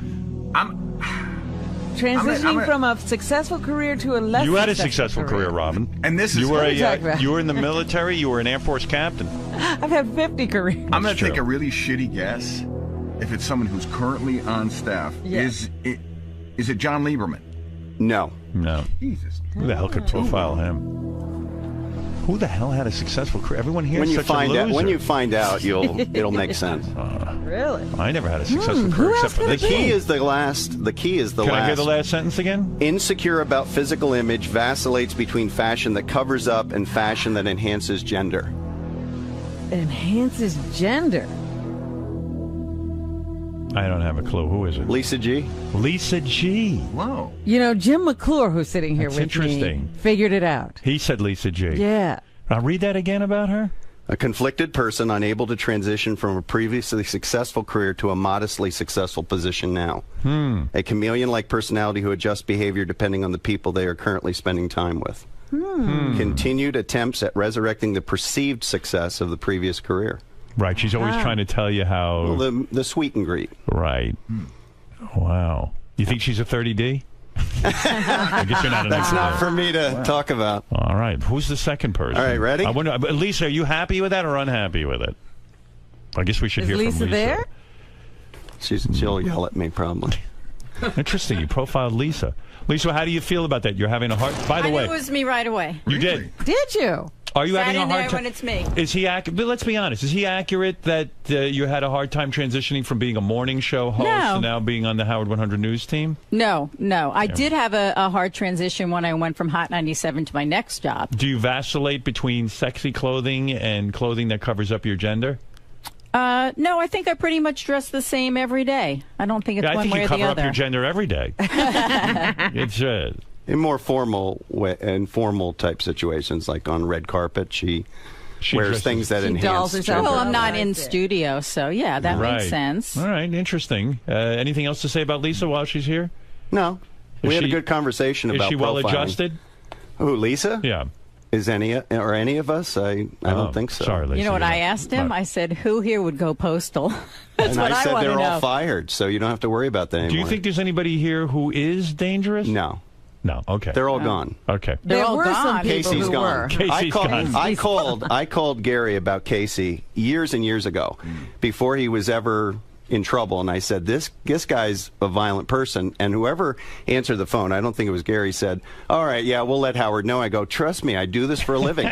You got to get this guy out of the store. I'm telling you, he's gonna kill somebody. Well, he never killed anyone. You were wrong. Not yet. He's a good man. Well, it's all relative, isn't it? All right, Lisa, you were the first one up. Lisa not upset with her profile. Go ahead. Right. Profile number 2. Next one. A person raised in a traditional ethnic setting, including a traditional marriage profile, meaning they went from adolescence and got married in a traditional way. Because of a change in profession, this person slowly assumes a non-traditional lifestyle, which includes sexual paraphilias such as swinging.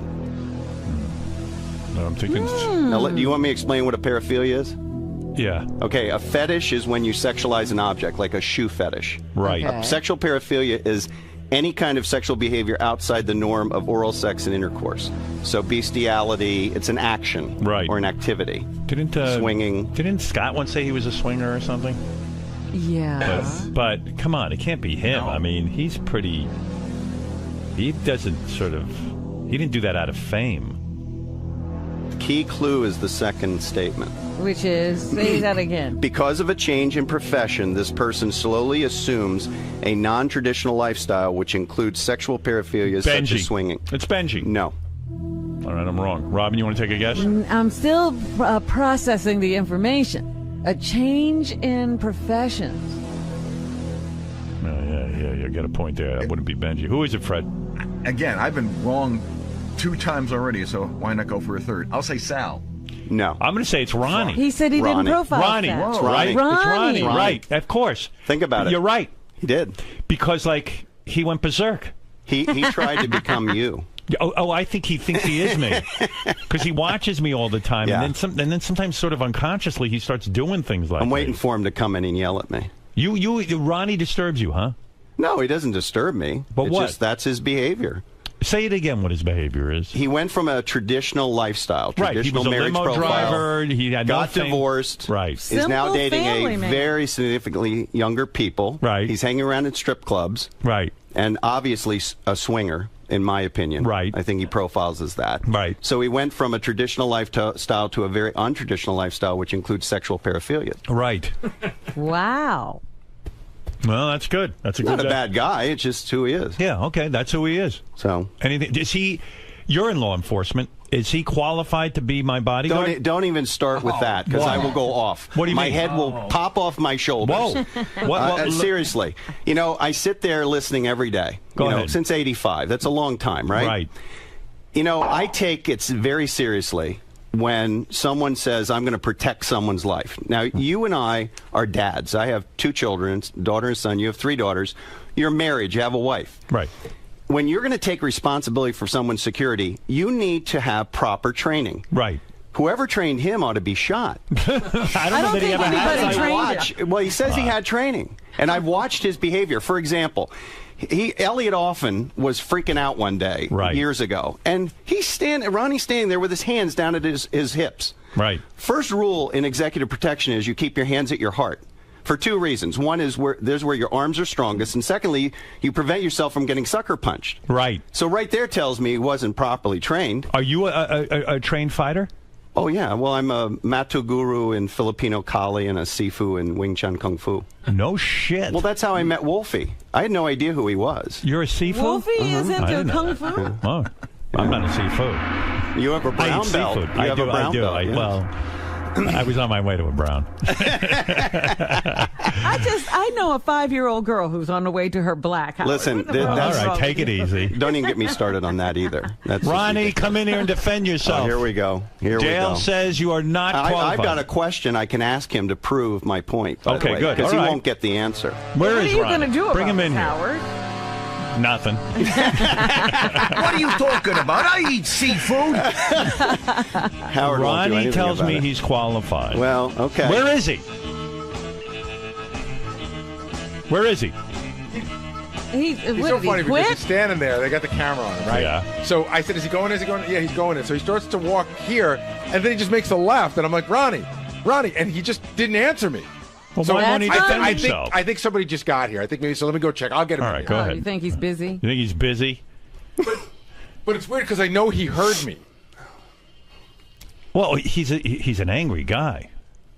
My issue with him is this training issue. Right. Take it seriously. You're protecting people. I ran an executive protection team for Capitol and A&M Records back in the 80s and early 90s.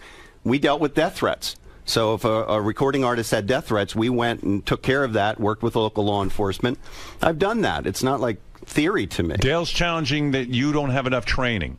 What do you think of that? Whatever you say, dude. You know, it's okay. Well, what are you getting all bent out of shape? I'm not getting bent out of shape. Why don't you talk to him about it? The guy it? has his opinion, and I'm fine with it. I got nothing else to say. You said you had a question for Ronnie. Yeah. He won't answer it. Oh, he'll answer it. Sure he will. Any executive protection profession would know this, Ronnie. Yeah. What does every executive protection or bodyguard carry with them at all times related to gender? Related to gender? Yep. Ronnie don't even know what gender means. A tampon. Yeah, tampon. Mouthwash? Tampon. Actually, a tampon. Ron, do we know the answer to this? It's a tampon. It is? Yeah, you plug up gunshot wounds and knife wounds with it. No shit. It'll stop Are you people. carrying a tampon? Well done, you Fred. have a tampon with you? Yeah, I have a tampon. I carry one all the time. But wait a second. That is a good point. It'll In other words, stop bleeding, yeah. If somebody gets hit. Yeah, you plug it up. It's sterile. What do you think of that? Be standing there with his finger. Should always carry those with you. I carry a sanitary Have belt. you ever taken any kind of course in protection or? I got to guess that. No, seriously, have you? That means no. There he goes. That means no. It means he has no training. He's not a bad guy. He's not a bad guy. I don't think he's a bad guy. I'm not saying I'm a bad guy. I just wish you got If he's better unhappy, let him training. get somebody else. It's fine with me. Well, I'm not, I didn't say I was unhappy. He's I was not saying, unhappy. why Why are didn't you you answer the fucking question? grilling me like this? Because I'm Why curious. are you putting me up against the wall? I'm curious. I fucking protected your life. You remember that? That's okay? right. But why are you being uptight now? What are you busting my balls for? Who's busting your butt? Wow, It's like what a pulling baby. a pin on a hand grenade. Wow. So what do you make of that, what you just saw? He's upset. Why? He doesn't want to be held accountable. He does not like to be held accountable for anything.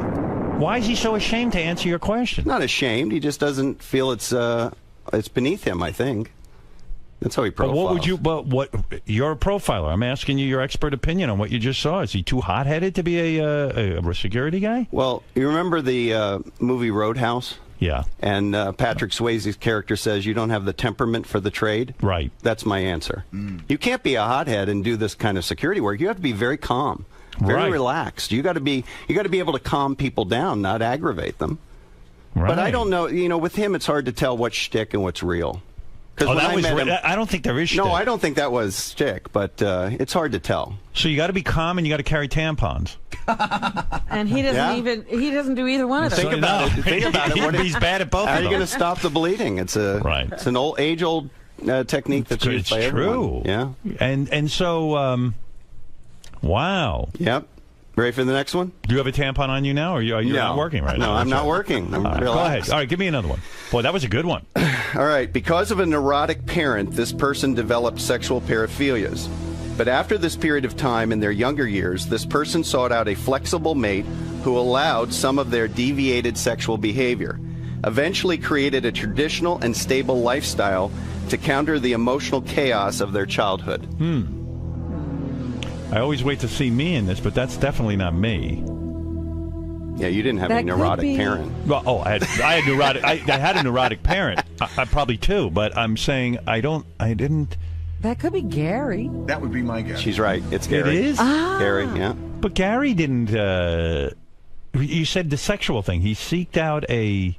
He sought out a partner who would be flexible with his deviated sexual behavior, yeah. I don't see Mary... He didn't stop... I don't think that Mary's that flexible. He I'm didn't not sure I understand that. In my opinion, he didn't stop what he was doing when he was dating.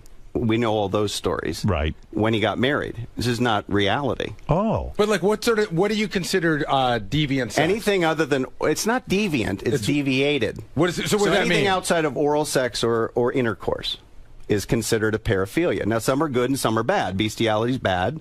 Anal sex can be good or bad. So is a hand job considered... No, that's considered part of foreplay. So what would be some of the things that would be... Anal sex. Keep going. Urine, peeing, spanking. Something. I think, listen, I think he's a little off. I You do? Yeah, I mean... Yeah, but maybe you were... I think you thought Mary was Doesn't mean wild anything sex. bad about your wife. I don't think I even did talk about doing that stuff when I was... that's not stuff I talked about doing on the air. Now, maybe you think that because of my personality you see that? Or is it stuff that you heard it's just that whatever... The only two things I ever talked about on the air that were weird like that, I guess, were anal sex and the girl who threw up. Right. Yeah, Right. that was... And what about, by the way, what about the pornography that you watch? Well, that is more of a joke. Well, really? Yeah. Okay. All right. No, that was like that was. So everybody seems to be You've taking... watched no deviated sexual behavior pornography in the last 10 years in your personal life. Of course He I do. loves I think everybody watches deviated. He's very close to Animal.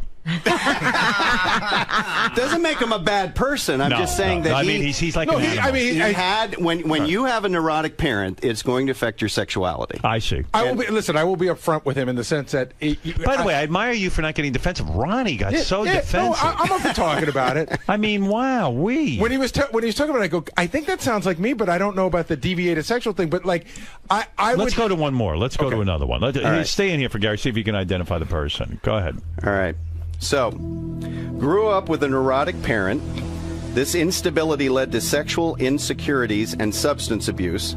Societal conflicts fed these insecurities and negative behaviors. This person followed a traditional path through adolescence to adulthood. Issues of social and sexual insecurities created problems of intimacy with family members. Currently has fear and intimacy issues which prevent the elimination of insecurities and emotional stability. It's me. That's Howard, I think that's accurate. May I say something to you? Oh, thank you. Okay. Yeah. And hey, don't say anything to me. Hey, you can't say anything. Say this. Why should? Maybe I'll get better. I want to say this as a, I guess the best word to use is friend and as a professional. Good. Go ahead. You're looking at one of the biggest fans of psychotherapy. Go ahead. I did it for 5 years every week. It saved my life, along with the Dr. Sarno book. Thank you, by the way, for that. You're welcome. I've given 60 of them out. Let me hear your advice. You are holding back in your therapy. And many years ago, you told your psychiatrist you wanted to stop, and he said no. And he was absolutely right, because you're holding back, and I can prove it to you. Go ahead. You're a married man using condoms. Right. What are you, a sailor? No. I mean, anybody that I know that's married that uses condoms has intimacy issues. You are keeping, and just bear with me. I'm trying to help you. Go ahead. Here. I'm not Ronnie. I'm not getting uptight. You got to give that up, because ultimately you're keeping 1 foot back in your OCD. But he doesn't want to get his wife pregnant. Listen. I'm going to tell you something. There are many ways to stop pregnancy that don't involve the pill. Yeah, but there's only one that a man can control. No, listen, let me ask you. And I don't want my wife to have to take the pill, and I don't want to have to put an intrauterine device, which you don't have to dangerous. do that either. There's many other ways. Humor me. What are the other ways? Do me a favor. Pulling out? Do me a favor. Go ahead. Raise your right hand. Go ahead. Put it down. Go ahead. So you have cognitive function. You can control your body. Yes. If you really worked at it, you could control that. But So she might be pregnant 5 times before he figures it out. Yeah, right. What if I fuck it up? I mean, Robin's right. Robin, I mean, what is he, Amish? I don't want. Listen, if my that wife is a Catholic who says to me, if she was pregnant, she would never get an abortion for herself. She believes in the right for other people to have them. But for herself, she doesn't believe in it. Well, you're going to have a child. I'm going to tell you right now. Welcome to the reality. My wife's 40 years old. You're going to have a child. What are you saying? I'm telling you there are 2 types of females that don't have children. One is they have serious sexual trauma in their childhood. Go ahead. She doesn't profile that way. That's right. Or they have serious family dysfunction in their childhood, which she doesn't profile that way. That's right. So at some point, she's going to want to do that. Why do you think all this stuff with the dogs? It's an ad hoc child. The dog is. Well, we know that. Yeah. Our dog was our child. I think eventually it's going to happen. But let's get back to the issue of OCD. Right. You can't keep one foot in, one foot back. I think it's partially the pregnancy issue, but I've thought about this for a long time, Howard. I think a lot of it has to do with you still clinging to pieces in the past. And I would beg of you. What do you mean pieces in the past? Pieces of the OCD life that you lived. I still have a lot of OCD issues. Well, I struggle with it every day. Your wife loves you dearly. Yes, she does. That's obvious. And I love her. But she tolerates this. And at some point you have to say, you know what, I got to be completely healed before I die. Right. And I'm just out of. So if I stop using condoms, would I be healed in your opinion? I think it would help a lot. You do? I really do. Interesting.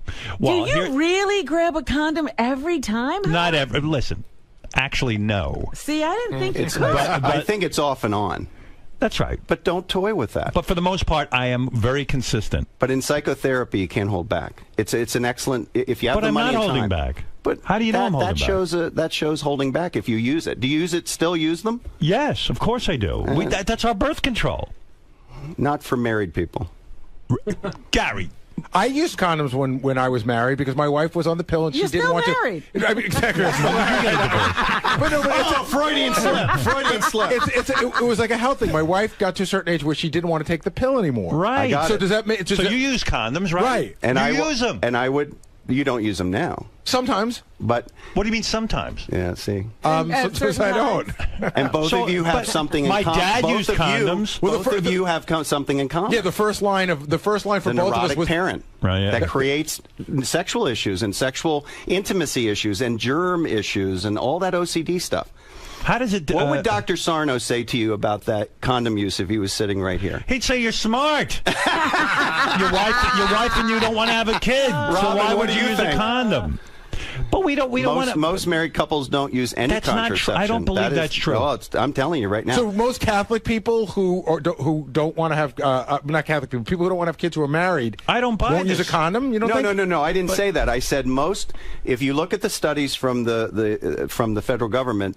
The dirty little secret is that about 70% of couples, after they've been married 20 years, do not use anything at all. They just pull out or finish when they're outside. Huh? Maybe you're right. I don't know. I'll be open to that. And you understand? I'm saying this out of kindness of my heart. No, I'm not taking offense. I think you've made great strides. Right. And I'm not taking offense, but I know my dad used condoms. But ask yourself the question: are you keeping your foot in the back, still back in that world? My dad looked at me and said, "I don't want another one of these." But see, I'm in the same boat as you. Whereas Mary said, if I were to get pregnant, I would not have an abortion. Right. So and you don't want another kid. Yeah. So to me, that says, well, I don't want to have another kid. So but why did you grab them sometimes and sometimes not? Because I'm like a monkey and I can't. Yeah, but the two of you. But think about this. But think about this. Between the two of you, how many children do you have? 5. So between the two of us. Yeah. So you've produced good-looking, smart children that are very stable people. Right. So there's no reason why another one, whether you want one or not. Well, I understand that. But you have to raise a kid. I understand that. I got it. By accident. At 52, I think it would kill me to try to raise a child. Exactly. What we're talking about is a very selfish act. It's not about what I would produce. It's about me. I'm 58 years old. But the issue of condoms does indicate. And I'm not alone in this, that there are intimacy issues and contact issues. And you really have to ask yourself, does my wife tolerate it, or and because she loves me, or am I clinging still to something in the past? One foot ahead, I'll one consider foot back that. is not I'm not going to good. be like Ronnie and fight you, man. Did you see Ronnie run out of here? Yeah. Let me ask you something, Howard. Does Beth ever object to condom use? Sometimes she will, but for the most part, she's like, she agrees with me that she doesn't want to take the pill. Right. Yeah, but I mean, there are other ways. She does object. as he said. Occasionally, but not often. But sometimes she does. Sometimes one objection is telling you what's going on in the unconscious mind of your wife. All right, okay. All right, well, maybe you're right. And you know what? The thing with you, the two of you, is it's very obvious, professionally, that she loves you. Yes. This is real. Oh, I believe so. And you're very blessed to have that. And I love her. Yeah, I know you do. And by the way, I'm a terrific husband. Sort of. You are. I am, right? That's You see another. me as better. Gary thinks you're a terrific But husband. Gary, that's another issue with Howard. One of my fears is that when you stop the Go ahead. radio show, please make it happen soon. Listen, well, I know why you signed up, and, Right. and it had nothing to do with the radio show. It had to do with these people that you feel responsible for. Thank you. But the issue is, I'm worried you're pseudo-agoraphobic at this point. You just don't. You live in a bubble, right? And I don't like going out. I see you doing a Howard Hughes at some point. It will happen. Yes. See, can I say something? Well, she will it doesn't have definitely to happen, object to the Howard. nails. Can I say something about that? I thought Howard lived in a bigger bubble 15 years ago than the one he lives in now. Yeah, I've made Howard's some more progress. willing to go out and talk to people than he still was a 15. bubble. Oh, no doubt. But It the is. bubble's He's gotten right. bigger. The profile When is have right. you been? When have you been outside the country in the last 10 years? Oh, Never please. forget it. That ain't happening. I'm talking about Canada or But the we're Caribbean. talking. My wife and I are talking about taking a trip to Italy. Well, they always talk about it. They've been talking about it for 3 years. I thank God that the reason we didn't go this year is because our dog was old. Yeah, but what about last year and the year before that? But now I have no more excuses. Rob, Howard, go to Italy and leave the condoms at home. This would be good therapy for you. Yeah, and have a baby? No, he didn't Sorry. say have a baby. Well, I mean, you know what? My wife is hot. You have control. You have control. You ever hear of dribble? You have control. You know, guys who pull out There's the no sperm in the first part of that. No, so. wait a second. When you're fucking, sometimes you have he pre-cum. wants you to have a baby. Get clipped. Get clipped? Are you crazy? I'm not letting anybody touch my balls if they can find them. Howard, was your last trip out of the country was not to the Cannes Film Festival, was it? Well, no, I went on vacation somewhere, but Mexico. But I'll never go But there. he's like outside of the don't go there. continental. No, I'm not going to Mexico. We just rescued people from Mexico. Don't go to Mexico. I've gone to a few resorts, but you know, it's hard, it's almost like being in America. Yeah. You know what I mean? It's the safest thing you can do. Was that your only trip ever to Europe? No, I've been to England with Robin, and you know. Yeah, with the That was a long time there ago. a couple of Right. times. Yeah, 100 All right, years you ago. want the next one? Ken, go ahead. You're on the air. Here we go. Yeah, here we go. Go ahead, Ken. No, I like this guy a lot. I don't necessarily agree with the using condoms because, you know, you don't want kids, you don't want kids. Right. But this business with Ronnie, and he really makes the point. I've called Ronnie out twice on the very issues that your good guest here has called him out on. And he'll shout me down, and he'll go ape shit on a caller. But he cowers in the face of somebody who might know what he's talking about, or Ronnie possibly has a glimmer of belief he knows what I saw Ronnie get very intimidated by this gentleman. Yes. I saw Ronnie run out of the room. You chased him right out of the room. But a caller, he won't even let you get a word in. That's his thing. He yells over you. Yeah, and that just shows he's insecure. He's not trained. He is a hothead. How many times have you talked about incidents on the road? But listen. I don't know why he was so afraid of Dale. I would answer Dale's questions. I'll answer Dale's questions all day. I ain't afraid. I mean, I just want him to, as a professional, because he does care about you. He loves you. But go get the training.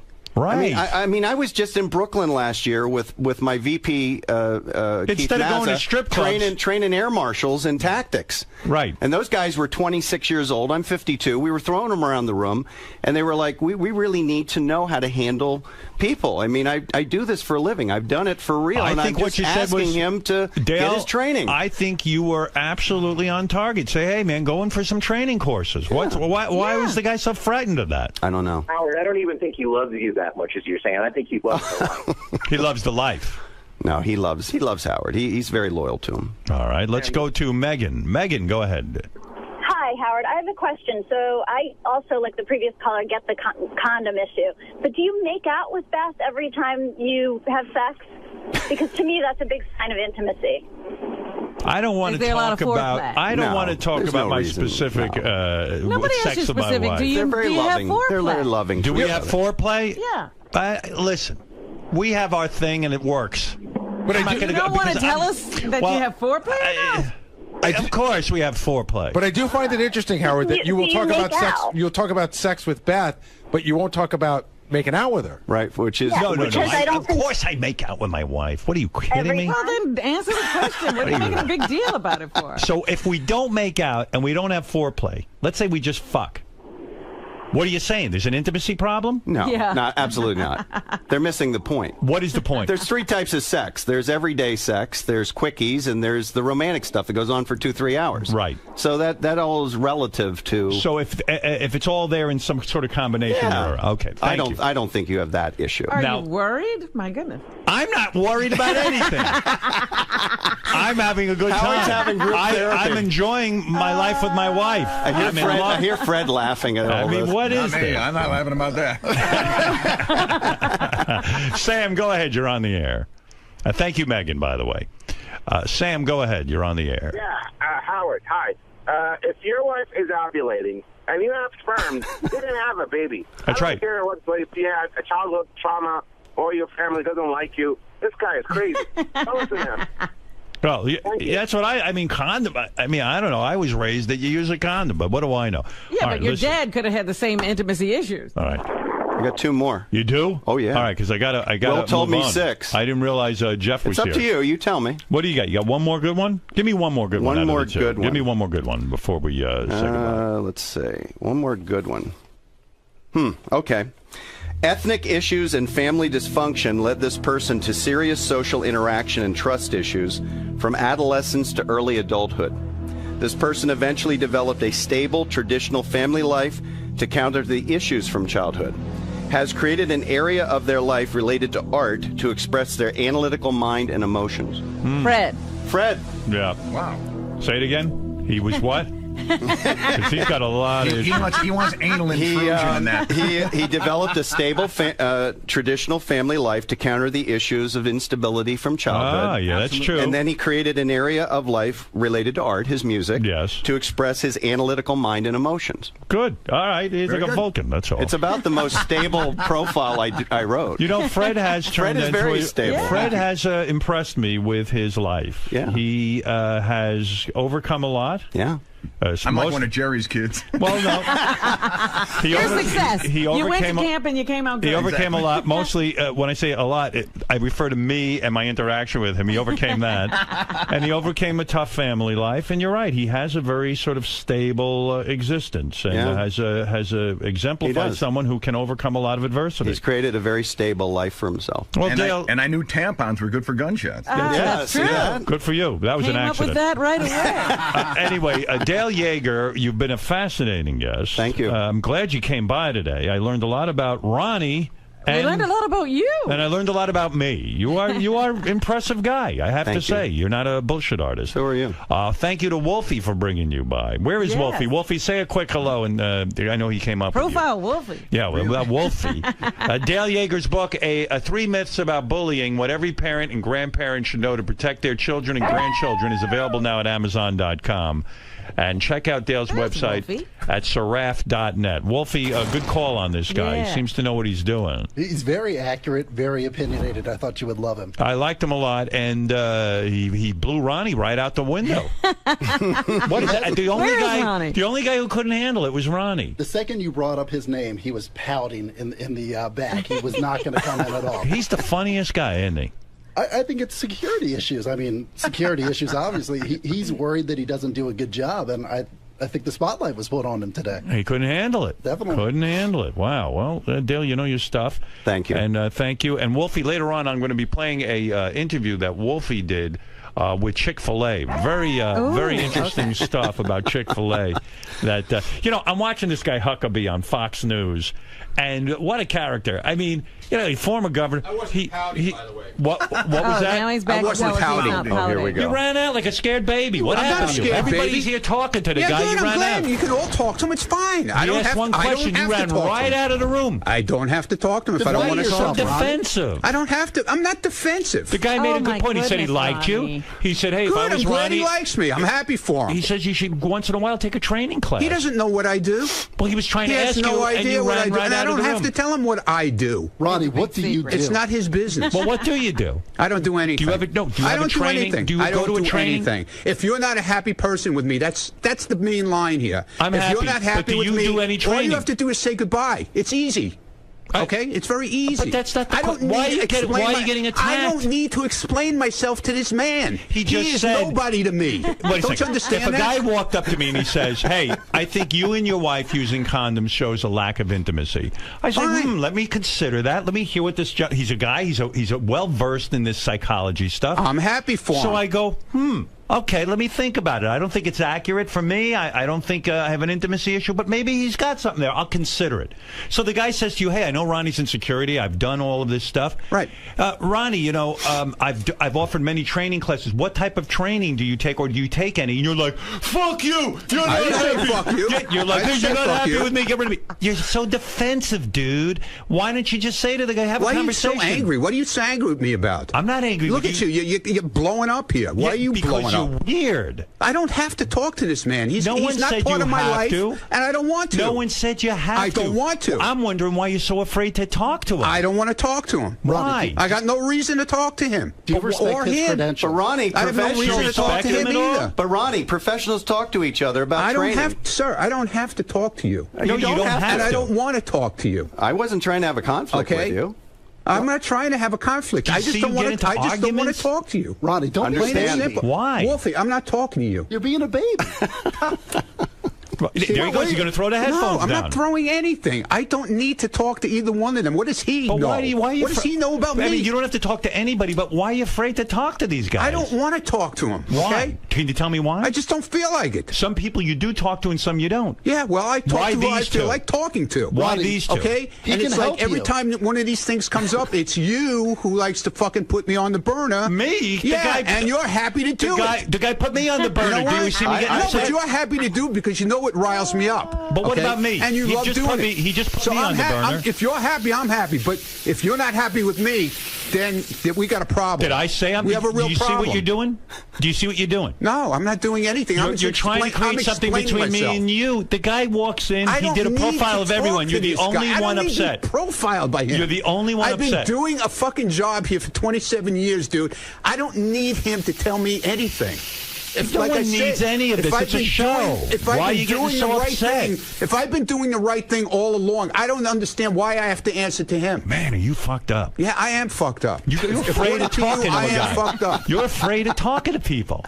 I talk to who I feel like talking to. And if I don't feel like talking to him, Roddy, I talk to my own psychiatrist or psychologist. But what if you learn? I don't need to talk to this guy. What if you learn he knows something? nothing about me. Nothing. He comes in here and he thinks he knows about me, but he knows nothing about me. Roddy, I'm not a fucking swinger where he ever. He said he wherever that doesn't. came He from. asked you a question Where because he comes- doesn't Where that know. comes from in his head. That never happened in my life. Being a swinger. Where does he come up with shit like that? I don't have to listen to this man. I don't know, man. All right, and I'm not walking out. Wow. I'm just telling you, I don't have to explain anything to him. To me, he's nobody.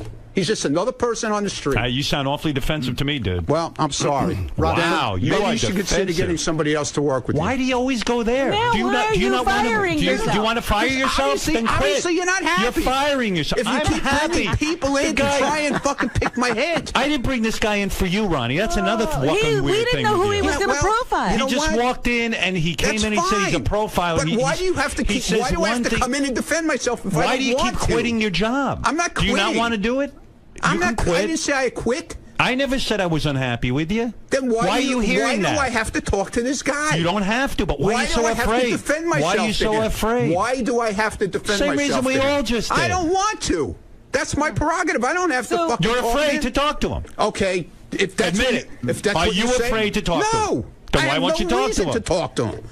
I have no reason to talk to this man at So, all. Ronnie, you want to be a part of the show sometimes, but don't not have all the any time. reason to talk. Will you tell us when you don't want to be? So sometimes, like Robin says, you want to be involved with the show, but sometimes you don't. So we're supposed to figure out when you want to be in the show. I You like came doing in, Ronnie's I block said I got party, nothing right? to say to him, and that's it. You like Ronnie's block party. What does that have to do with it? It has everything to do with it. You want to participate sometimes, I participate but other all times the time. you I won't talk came to in this guy. I have nothing to say to him. He wants to talk to you. I don't want to talk to him. He's being exposed, and he's upset I'm about exposed, that. right. But he's not I'm being exposed. He hasn't even. It seems like he has something to hide. Wolfie, please stay out of this because it's got nothing to do with you. I think he's It's got nothing to do with you. What do you think, Wolfie? I think he's exposing weaknesses. Look, you just chased him out of the room by saying What are you doing? What have you done? Oh, my I'm God. not talking I to think you. Howard, I think I was much more tougher with you. And, Absolutely. But we I don't had think we you had did an anything. honest exchange as dads, as executives, Right. as And you know people. what? Maybe you're right. I'm actually thinking about what you said. Known you for a long time. Right. So, trying to help. I'm not threatened trying to by be helpful. you. This No. fucking guy is so threatened. Professionally, All you had to he do was could talk help to Ronnie. me. He could probably help Ronnie. No, out. I'm not a therapist. No, professionally in terms of his job in security. Yeah, which is all I'm asking is say, hey, professionals talk. I was talking to one of your security guys out there. He's NYPD detective. I train NYPD detectives. We talked. We had a nice conversation. Might learn something. Right. Might not, but you don't know. Professionals talk all the time about training. What's the Man. big deal? Ronnie is Push the allergic button. to training, I think. I would love if Ronnie carried a tampon or two. I mean, he should have a utility belt like Batman. With all tampons. His bullet holders are tampons. But it also seems like Ronnie wants to be a part of the show. He's on the wrap-up show every day. He runs in there. Right. You know, He's always got input to other suddenly things. you show up, and now he doesn't want to be part of the show. I think Ronnie, like in my profile, was drug into this character position on the show. I didn't drag him in. No, he just it happened organically over the years. He's pacing the halls. Look at him. He's all upset. Have they got a camera on him? Yeah, look at it. They're There he stalking is. him. He's all upset. He's being stalked. Man, I can't believe it. He's still yelling. It's funny. Like you didn't even get out half a question and you fucking leveled the guy. He's the first person to get upset if someone's not a team player. Right. So you challenge him and he runs away like a baby. He wasn't being a team player. He's always blaming Lisa G as not being. Everybody Right. else Not a team engaged player. with me, which Everyone, was good. even Lisa G engaged. Yeah, I with wasn't being judgmental. I'm just talking about profiles. That's all. you. Yeah. Hey, you chased him right out of the room. It was weird. Now I have to deal with him out there. Yeah, he'll be fine. But is he the most volatile person here? I guess so, huh? The most volatile?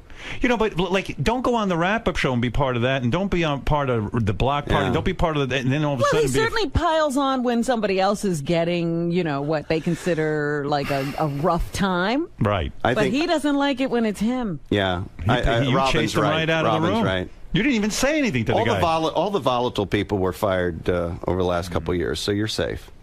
He has opinions about people that worked on the show Oh, in the past. yeah. That's a whole nother story. Well, hey, another day. Another day. I I'd like love when to you come come in.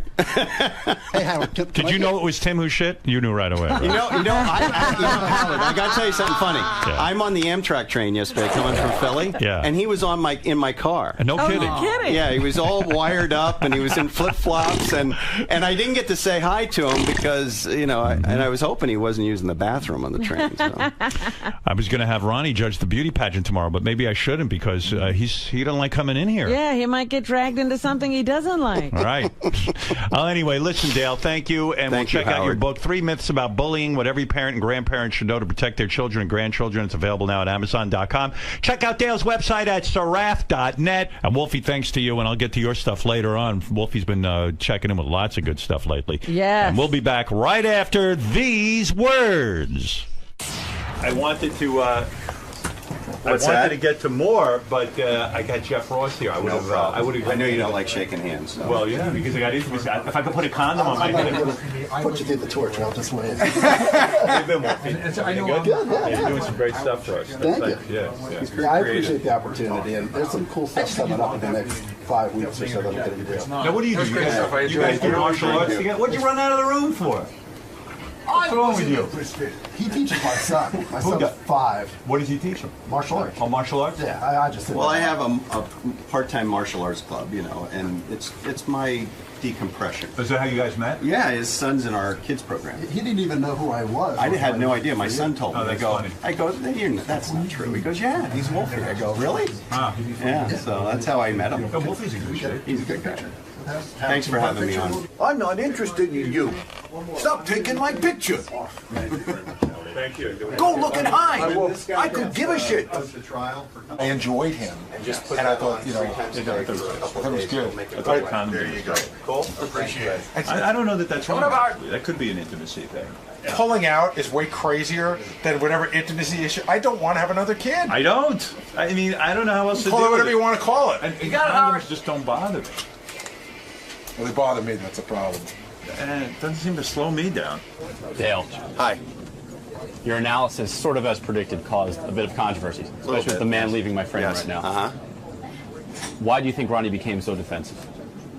You know, he doesn't. Some people don't like to be profiled. I mean, that's it's a very uncomfortable thing. He says I'm inaccurate. I don't think I'm inaccurate, but when he came out here, he was upset. But he said, "Who are you? What are your credentials?" Well, if you were to tell him, if you were to, I train the interrogators for the Army, Army intelligence officers. I train DEA agents, Secret Service. I went to the Federal Law Enforcement Training Center. I'm a Justice Department trainer, so I've done this. Done it for a long time, 22 years. You're decorated as far as protection and psychoanalysis of criminals and things of did it for a long time. What does Ronnie do well? Is there anything you've noticed that he does He's well? very loyal. I mean, he's very loyal, and he does pay attention.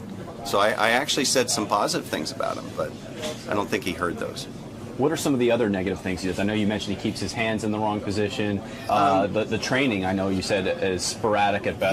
He doesn't stand off to the side. He stands directly in front of potentially violent people. That's something you don't do. You never stand directly in front of someone. Why? Why is it important to be off? There's 9 weapons in front of someone: 2 fists, 2 elbows, 2 knees, 2 feet, and a headbutt. Why would you stand in front of 9 weapons? Makes no logical sense. You always step to the side. That's how you control people. That alone gives you an advantage because they can't see you coming. Women, men, doesn't matter.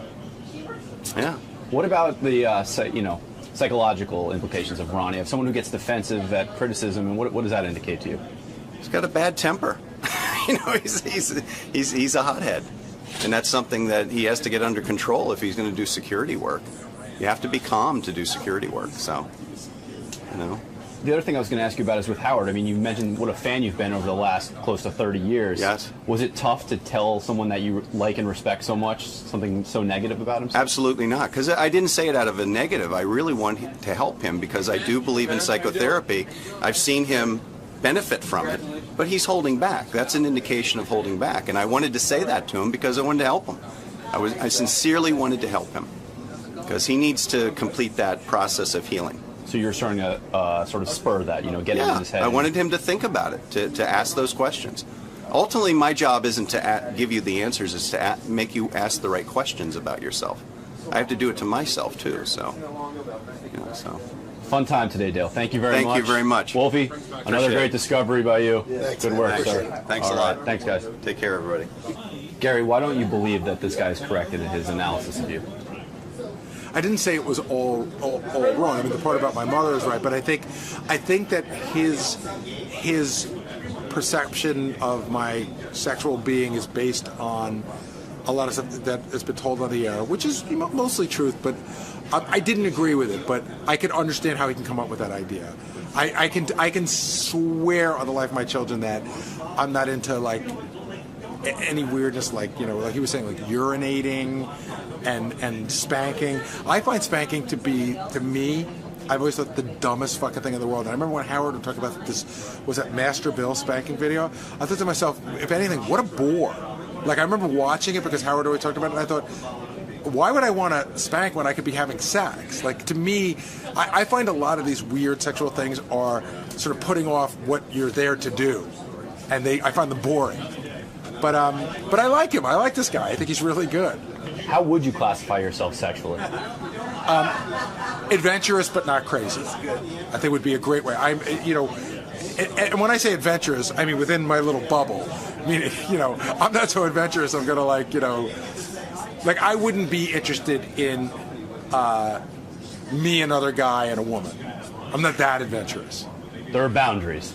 Many of them. Well, everyone has their own wacky boundaries. Right, but more conventional boundaries than this one. I think that in the grand scheme of things, people would be surprised to find that I'm probably more conventional in that area than they might think.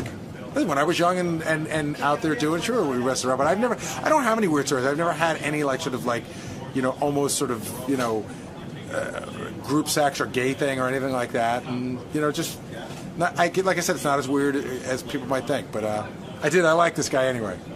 Why allow people like this to get under your skin? It's not under my skin, dude. Yeah, but why wouldn't you just answer to him about your training and let him know that you've done a good job? But why let him? I like to know he's protected.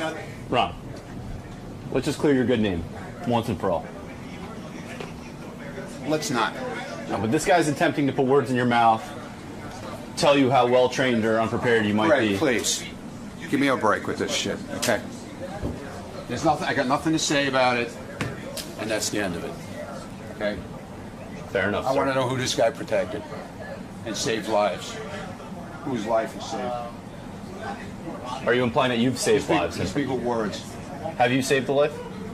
What's that? Have you ever had to save Howard's or anyone else's life? Just read the newspapers from back in the 90s. That's all I keep saying. Okay. I'm going to break out my microfiche. I'm going to look that up. Be back in a little bit. Ron, why don't you want to talk to this guy? I got no reason to talk to him, and that's it. Goodbye. What the fuck? But it's making you look worse by not... I don't care. This guy means nothing to me. Wolfing is a piece of shit under my shoe. He shouldn't even be in there. He's got nothing to do with this. Because he brought a guest in? He shouldn't be in there. He's got nothing to do with this.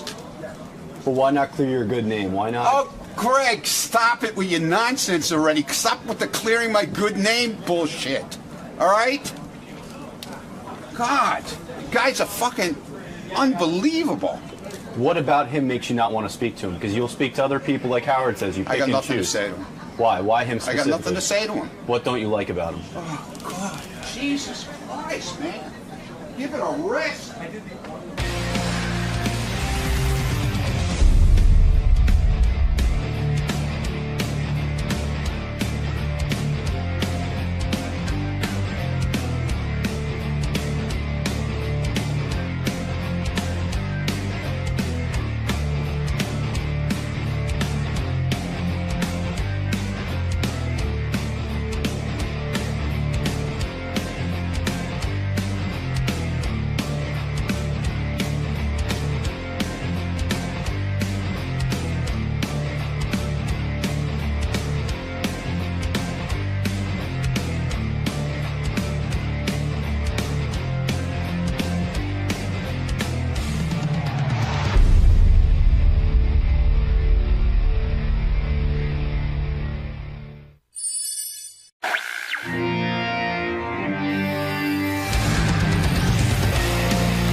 I should mention that Jeffrey Ross is coming in at 8 o'clock. I love Jeffrey. Jeff Ross is a guy who goes to all those roasts. He's mostly known for roasting. He's a great roaster, yes. He actually was at the Roseanne bar roast that occurred yesterday. I was talking about a little earlier that Tom Arnold showed up and was really, really funny, according to the newspaper. But Did you see the picture of Jeffrey in the paper the other day? Yeah, he went to the Roseanne roast dressed as what's the coach's name? I can't think of it. Like Paterno. Paterno, Joe Paterno. He went dressed as Joe Paterno. And he had his arms around two young boys. Yeah, during the roast. Those roasts, I mean, he consistently kills it. And I was reading some article where we'll talk to him about this. His preparation for a roast goes into the months, not weeks. I mean, and you can hear it. I mean, he comes up with these perfect jokes. It's phenomenal format for him. Right? I mean, who knew of Jeffrey Ross till he started these roasts? No, it was the roast that put him on the map. And he's terrific at it. I mean, he's awesome. So anyway, Jeffrey Ross coming in. Maybe he'll have some stories. Hi. Oh, good morning, Jeff. Hi. Hey. How are you this morning? Oh, man, I am top of the world. I haven't seen you in a while. It's been too long. How are things? Things are great. Things are really good. The rule was David Arquette had to come on 48 more times before I could come on. It's an automatic? Yes, I'm feeling good. Hi, guys. Are you going to let Howard know about that it's been a little bit ridiculous that... In case they ask me to roast them, I'm not going to just jump in on them because I'm a guest. I want to be a good guest. Okay. But, if these things come up, I'm loaded with a few killer roast jokes. You've got some verbal ammo. That's right, always. We'd expect nothing less from you. I really appreciate that. It's great to be here, everybody. What's up, Howard fans? Good to be here. Good to be here at WNBC 6660 AM. WNBC. First time I ever heard Howard, he was interviewing the Beastie Boys in the 80s. Wow. And now here I am, as a grown man, coming back. It's cool. All right, sir. We'll see you in the studio. Beyond excited to be here. Beyond. Nervous almost, biting my nails.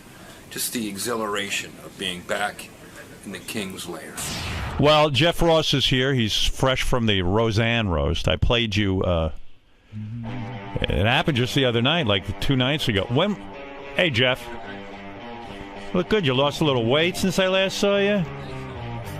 Usually the roasts are on a Sunday night. I don't know when they do. The roast was. When was the roast of Roseanne? Saturday night. Saturday night. Yeah. I played your segment from there. It was hysterical. Thanks, man. Yeah, they sent it over to me. It was good to hear you. Good Lord, that roasting has made you huge, right? It's our new national pastime. You know, for a long time, the rap on roasters, young guys doing roast, they weren't hard enough on people. They weren't angry enough. There was a period of time where roasting started to fall apart. Like, people were actually going on and being friendly to the guy they were roasting. And then they started calling in real comics to do it. And because I remember the D. Martin roasts were vicious. But then it got nice. Everyone didn't want to, you know, is it hard to say something really shitty about someone to their face? I would only say it to their face. Right. You don't talk behind people's back. It's hypocritical. A true roast master says it right to him. But when you were looking at Carrie Fisher and you say, "Hey, Carrie, gravity, the force is still with you, but it's gravity," which implies that she's a fucking mess. And there's some truth in that. I mean, she doesn't look like Carrie Fisher anymore. Right. That is harsh. I mean, you can feel a woman close up on you, right? When you start doing that. The only time I ever, at one of these things, had some jokes and balked and stopped was when Farrah Fawcett was at the William Shatner roast. I had all these jokes about how terrible she looked, and she looked beautiful, and it took me right back to when I was a kid, and I just couldn't get the joke. Is that right? Yeah. In other words, it felt disingenuous to make fun of her for looking bad when she looked good. And I worshipped her my whole life. You couldn't go through with it. But some celebrities do get angry with you. Occasionally, but rarely. Penny well, a Marshall? lot of them... That's the one I heard. Penny Marshall. She got mad at you? What did you say to Penny Marshall to freak her out? Well, I learned a lesson on that one, Howard, because good. It's just what we're saying. It was behind her back. The initial, it happened. She got mad at me twice. Okay. The first one was at a roast for Rob Reiner, who she used to be married to. Right. Who maybe they have kids together or something. And I don't think they do, but they don't have. I'm not sure, but right. I was roasting Rob Reiner at a Friars Club roast, which are very brutal. Right. And I said, I don't even know how to roast you, Rob Reiner. I mean, how do you even embarrass a guy who married Penny Marshall? Right. What was your wedding song? How much is that doggy in the window? Oh. That's the stuff. That's terrible. So then about a few months later, I was in Las Vegas doing a private roast. You do a lot of those? Yeah. You mean an executive will hire you to roast him? In this case, it was the owner of the Sacramento Kings, the Maloofs. The Maloof brothers. Yeah. When they pay you, and I imagine they pay you a lot to do this, because I was telling Robin earlier, you spend months sometimes preparing for a roast, right? Of course. Like you don't just take it lightly and go and plug in a guy's name. You spend time thinking about that. It's like going to battle. Right. So if you're going to do the Maloof brothers, you got to research them. You write all your jokes yourself, and then you spend months working on it. So you probably charge a lot of fucking money to the Maloof brothers to do this. When I got off the plane, they met me at the cab stand, just like old Vegas. George Maloof put his arm around me and he walked me to the cage in the casino, and he pulled out the money. He called for some money. He paid me in chips and cash. Oh, are you kidding? It was old school. Wow. And when they do that, so when someone's paying you a lot of money, you don't hold back on them. You really blast them, right? Of course. So do they ever say to you, but don't go too hard on me? No. You want to roast people who want it. Right, you would I don't think. take the wimpy roast. I don't do that. So when you do the Maloof brothers, or you do that guy from Virgin Air, I roasted Richard Branson one time privately. He didn't like it either. He didn't like it. Well, here, let me just tell you what happened with Penny. Right, go ahead. So the Maloofs say, we want to be roasted in front of all the high rollers and all our big supporters for the Kings, and they own the casino. So I got my jokes. I've been working weeks on it. I'm excited. I'm getting, a prime spot right in the middle of the lineup. And there's Penny Marshall. So by now, she must have heard about the joke I said at the other roast. Right. So she starts heckling me before I even get to the podium. He's an ass. Fuck him. Don't let him talk. Shut him down. Trying to shut me down like we're in British Parliament or something. It's a comedy show. And she's just sort of, it seemed like she was just whacked out of her head on something. She was sitting on Vince Neil's lap. Who wouldn't want to be on Vince Neil's lap? And she was yelling at you. She was really shouting me down. Do you go up to them afterwards and say, look, explain yourself that it's a roast, you're hired to write these jokes, I'm sorry you were collateral damage? They didn't give me that opportunity. I said that she started coming towards the podium, and I just stopped it. And I said, whoa, which one were you, Lenny or Squiggy? And she just spun around and sat back down, and I was walked out the back. I never made it to the after party. They protected you. Were they you protected nervous? her. They kicked me out. Have you ever gone to parties where someone comes up to you and says, hey, you're really shitty to me? No. It's a tough thing. Sometimes you walk. It's like I saw you at Jimmy Kimmel's party. That's the last time I saw you. Yeah. And you were about to go on the road with Charlie Sheen. Mm-hmm. The story was, if I don't think I'm saying anything out of school here, but Charlie was doing a tour. He was the biggest thing in the country, but he went out to try to do stand-up. And as we know, that takes years and years of perfecting. And he was bombing every night. So he got the idea to bring you out on stage. He hired you to come out on stage. He called me at your party. Did he actually call at the party? I was at the party, drinking and having fun. Right. Big party. And, obviously, there's a lot to... I didn't want to...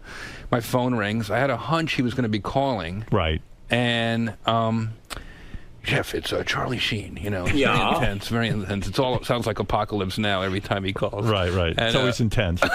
Hey, I have a show in Atlantic City tomorrow night, and everyone's saying you'd be great to wrangle the crowd and keep the crowd at bay. Could you come and be the moderator and interview me? And I'm like, Charlie, man, it's sort of not my thing, but what if, about 20 minutes into the show, when things start to get a little hairy. 20 minutes. How about a minute in? Bring you out right away.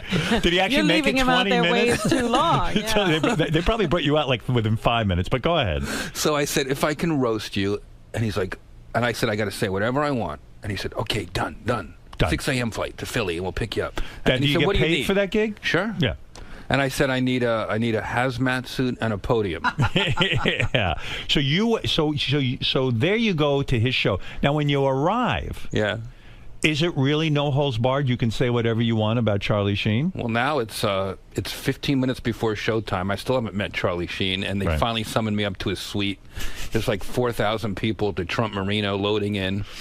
I've been working on jokes from the party all the way to the flight, all the way, from the airport. I've just got scribbled stuff everywhere, and whatever people gave me at the party on my way out. Do you read off the notes when you do the roast? You can do that, right? That's allowable, right? I feel like at a roast, it shows respect if you took some time to write some stuff out. Right. Were people at Jimmy's party giving you ideas on what you should do? Yeah, Norm was giving me stuff. I remember George Clooney was there, and his big thing for me was to tell me, well, be careful what you say. Don't say anything that you're going to regret if Charlie dies. But seriously, saying that to you before you go to roast someone is really kind of deadly, because you can't. If it's going to really be funny, you've got to get to the biting truth. Sure. You've got to really wreck the person. Sure. Yeah, I mean, I can't imagine, I wouldn't want you roasting me, because the shit that you say is... Look, every time I hear you, it's real. You're hitting some real truths. Right. And so if you were roasting me, I know that it's not going to be different for me. It would hit you somewhere where it would hurt. It's going to be really bad shit about me that I maybe don't even want to hear. That's a different style. That's not my style. My style, Howard, is for everyone. You're guest of honor. If you're the guest of honor, I want everyone to leave that roast saying, that was so much fun. I hope we do that again someday. And I want you'd go home and you would tell your wife and your family all the jokes and go, there would be jokes you would love. backhanded. When I roasted Hef, do you think he went home saying, "Oh my God"? I don't know. He went home saying, "God, I love that." He probably had a better sense of humor than I do. I don't think I'd hold up well at a roast, honestly. But there are some people on the Comedy Central roast, they back out because they can't take it. That's true. Who's too mean at these? Are there people who go over the line in your opinion? Because you work with kind of the same people. You'll work with Whitney Cummings. You'll work with Lisa Lampanelli. You'll work with the late. I thought he was Greg great. Giraldo. Yeah, Greg Giraldo was a great roaster. another good roaster. Gilbert, yeah. you'll work with. Are there some people who go too far? I do. I don't think there's a too far, Howard. I think sometimes there's a too much. I'll hit. Milton Berle, after my first roast, he said they only remember the home runs. Right. Hit them with 1 or 2 wows, and you don't have to hit them 8 times on the size of their vagina. That was my only beef with Whitney after she tore into Pam Anderson's vagina for half an hour. I was like, she's our guest. Just hit her with 1 or 2 and then move on. So you have a line that you won't cross. Well, I have an amount. So you felt Whitney would say, let me understand, Whitney would say 50 times Pam Anderson's vagina is all stretched out. Right, and then tell Pam Anderson's ready to leave. And I'm like, we're supposed to be having fun. See, I'm surprised to hear that because sometimes it seems like maybe you're right. Maybe you don't pound the person to death, but it seems like you do because you hit him with a 1-2 punch right away. Yeah, it's remarkable. I love the roast, and I love all of that. So getting back... No, go ahead. And they're healing sometimes. I mean... They are? I feel like people sort of... For Charlie Sheen, for instance, it was a reset button for him. Yeah, we'll get back to Charlie Sheen because maybe it was healing for Roseanne and Tom Arnold. She finally allowed Tom Arnold this time around, the one that hasn't aired yet. Yeah. She allowed him on stage, and the stuff I read in the paper was really funny between the two of them. Funny and emotional. Right. He was quivering. She sat back in her seat. It was like there was a real authenticity to what was happening, and I was surprised. I had no idea what was going to happen, and it was alive. Did you not know that he was going to be allowed to walk out? No. You didn't know? I suspected, and I asked Joel Gallen the night before because I had a hunch that something could be up because I saw the executives sort of running around on their phones. Right. And they told me definitively no. So they surprised me, which is hard to do. Well, because she had insisted that he be the only person not allowed to roast her. And when he was on my show, he had brought it up that he thought it would be a great idea if he roasted her. But he had been told no. So. Well, I love Tom, but he's been out of work so long, he forgot you have to be offered a gig before you turn it down. Yeah, right. Because he was on my show, he was killing on the show, and I said, man, that would be such a great moment if he came out. But I really never thought it would happen. Yeah. So get back to Charlie Sheen. So you get back to his dressing room. I'm in his. The show's 15 minutes away. Right. And I meet him, and he's got one eye on a baseball game and one eye on me. And I not nervous at all. No, couldn't care less about this tour that is going down like the Titanic. He's got That's great. thousands of people sold out. They're buying T-shirts, the Torpedo of Truth, and he has nothing to say. Nothing. He goes out on a baseball shirt, a Philadelphia baseball shirt. We're in New Jersey, you don't do that. Just the whole thing. Right. And he comes out and winning and Tiger Blood. He's got this little shtick he does in the beginning. Right. So he says, I'll do all that. And then I said, okay, well, when it starts to get a little weird, because it's been getting weird every night, and they've been trying to get me to do this for a while. Right. I said, all right, that's when I'll come out and I'll do I'll roll out a podium and we'll start and Chuck Zito walks up to me, who I don't know at this point. Right. And he walks right up to me. he puts, you've seen his fist, Howard. Right. He's a very big man, yeah. And he's a very intimidating guy. And he walks right up to me, and he puts his fist against my nose. And he said, make sure the jokes aren't too mean. Wow. And Sheen goes, hey, Chuck, he's with us. It's okay, he's with us. He's allowed to be mean. Jeez. So I was very intimidated. Was Chuck doing it jokingly? Or no, it was not a joke. Chuck was protecting his guy. Did Chuck realize that you are a karate black belt? Aren't you a actual karate black belt? I got a black belt in Taekwondo at 10.5 years old. At 10.5 At 10.5. How do you think I have the confidence to bust balls? Do you still That's practice? what I told your bullying guy. They should teach the kids, bully victims should learn karate and then also learn roasting. Is that why you learned karate? Were you bullied as a kid? Yes. You were, and your parents said Now, to you... did this help? My mother dragged me to karate school. I was crying and screaming, didn't want to go. And she said, no, you're going. Right. And you might probably thank her now because you know this skill. Every day. Do you keep up with it? No. You do not? That's what I was going to say. It gives you a certain confidence I can Right. defend myself. I'm not Oh, saying I it can does? throw flying snap kicks anymore, but if somebody threw a punch at me, I could defend myself. That's great. And whoever I'm with. And That's whoever right. I'm with. And isn't it true, even to this day, you can beat up any 10-year-old right now? Like if I brought 5 10-year-olds in here, you could probably take them out. So Chuck says to you, hey, you better take it easy. Charlie says to you, listen, it's okay. You can, and so He's with roast you us. did. And how the show long comes out? The show, Charlie goes out and he's doing fine. He's doing his shtick for about 15 minutes, and suddenly somebody in the middle of this giant arena goes, refund! I want a refund! And Charlie doesn't have the stand-up skills to stop everything he's doing and just, to go through. Right. He stops and he goes, who said that? So now you got 3,000 people on a jumbotron, and he goes, come up here. So some guy runs out of the crowd. Charlie reaches into his pocket and gives the guy a $100 refund. So what happens? But what? So they bring you out? No, 80 people start 80 rushing people the stage start looking for rushing the refunds. So then the stage manager throws me out there, and I walk out in a full head-to-toe hazmat suit. Right. And I have a microphone, and I pull the mask down, and I said, hey, everybody, my name's Jeff Ross. They call me the Roastmaster General. And Charlie says, what the fuck are you doing here? And I go, Charlie, these people paid good money for a comedy show. They deserve a comedy show, and no one deserves to be roasted more than the Warlock. And he goes, okay, and he agrees, and they roll out a podium. Oh, that's great. And I went to town on him for 20 minutes. What was the worst thing you said? Does anything come into your memory bank that you said about Charlie Sheen that really was just fucking brutal? If you're winning, then this must not be a child custody hearing. There was nothing winning about Charlie. That was right in the middle of the child custody hearing, right in the middle of the tour. It was the worst time of his life. And I must say, no one in the history of roasting has been as good a sport as Charlie Sheen, because he let me roast him every night in 8 different cities. I got meaner in every city, and then he let me roast him on Comedy Central. And on top of that, we watched the roast together. That's how much he loves the punishment. You went over to his place? Yeah. Were there hot chicks loaded in there? We all assumed that Charlie... There were. Yeah. So you go over to watch him being roasted with him. Yeah. And he's got hot chicks all around. Everywhere. And does he share the hot chicks with you, or is he just kind of like his thing? Or you... They're all his. Yeah.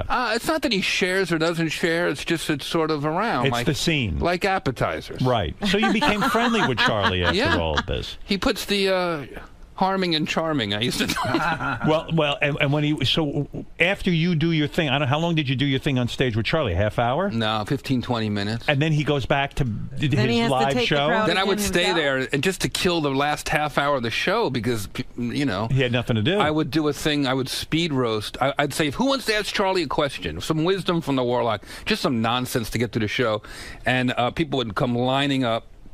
And I'd say, to talk to Charlie, or to hug Charlie, or kiss Charlie, or ask him a question, you got to go through me. Right. And I would just sort of up and down speed roast these nudniks who came to the Charlie Sheen show. You mean you would roast them off the cuff? Yeah. Can you do? Are you? I sense that you said you had to prepare and for months and months and months. But if I said to you, go roast, Fred right now, right? Would you be able to, off the top of your head, roast him for a few minutes? Probably. You could. Yeah. I mean, what would you say? There's nothing funny about Fred. How could you? What could you possibly say?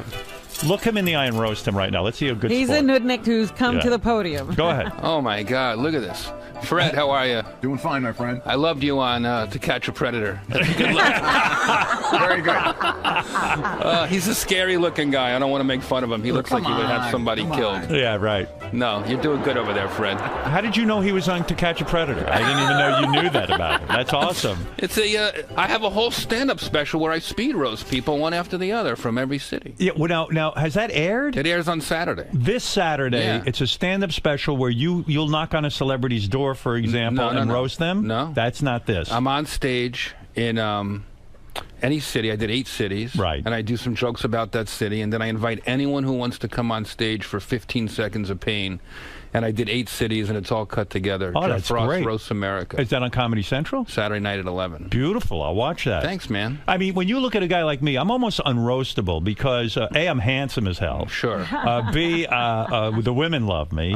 And I'm not that controversial. So it would be difficult for you to come up with a line right now off the top of your head, wouldn't it? No, I'd probably talk mostly about... I like to talk about what's going ahead, not Well, what would you say about me? Go, let me see if I could be a good sport. I will try. What could you possibly say about me that would be... Howard Stern almost got into a fist fight with Howie Mandel. That's quite an opponent there. A fist fight with a guy who doesn't like to be touched. You're really tough, Howard. See, I can handle that. You can that's handle fine. that one? Oh, yeah, that's easy. I mean, that's nothing. I mean, that almost makes me look good. But I wouldn't want to turn it up as a guest because then Turn you it might up. get it. You blast me one real good one. Give it up for Howard Stern, the ugliest motherfucker on the planet. That's not even a joke. That's a fact, Howard. That's it? I could handle that. I wrote some notes down. You want me to roast you properly? Yeah, go ahead. Really? Roast me. Can roast I? me. Yeah, go ahead. He Go ahead. wrote notes. I work on these things. Seriously? I had no idea. I want to see if I could take it. I would speed roast Nudniks. I don't speed roast legends. Legends I prepare for. Oh, really? Okay. Well, so go ahead and give it to me, and don't hold back. But I can guarantee you, at some point, I'm going to tell you I can't take it. Raise your hand when you can. Like have Can I a raise kill my sign, hand? like an S&M situation. What would be a word I could yell out if I can't take it anymore? Have Chuck Zito walk in for a second and punch you right in the head. Go ahead. Thanks, Howard. But with all due respect, the Howard Stern roast is not the same without Bob Levy butchering my introduction. Great to be back, Howard. It's been so long. After my last time on this show, they said I couldn't come back until David Arquette had 48 more fucking appearances. All right, I can handle that. Kind of. Yeah. They come from a place of love, Howard, because I love the show. It's not an angry roast. That's not my style. I see. Robin's not here today. There's no one here to fake laugh at my jokes and step on the punchlines. He asked to be roasted, not me. Yeah, right. That was me, but go ahead. There's no minorities in the studio. The closest thing you have to a person of color are the brown stains on Tim's fingers.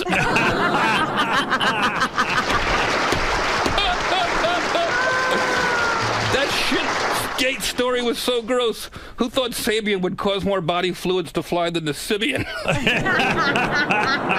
How do you shit like that? I don't know. How does it fly out of your ass onto the walls and on the light And switches? the light switch. What It sounded is that? good. It's like, what is it called? Spin arm. Remember spin arm when you were a kid? You ever shit like that? No. Where does that come from? It seems like, he shat and then walked around the room or something. It's like a lot. I never heard a story like that on the radio. Me neither. But let's face it, you guys beat that topic more than Fred Willard beat his cock.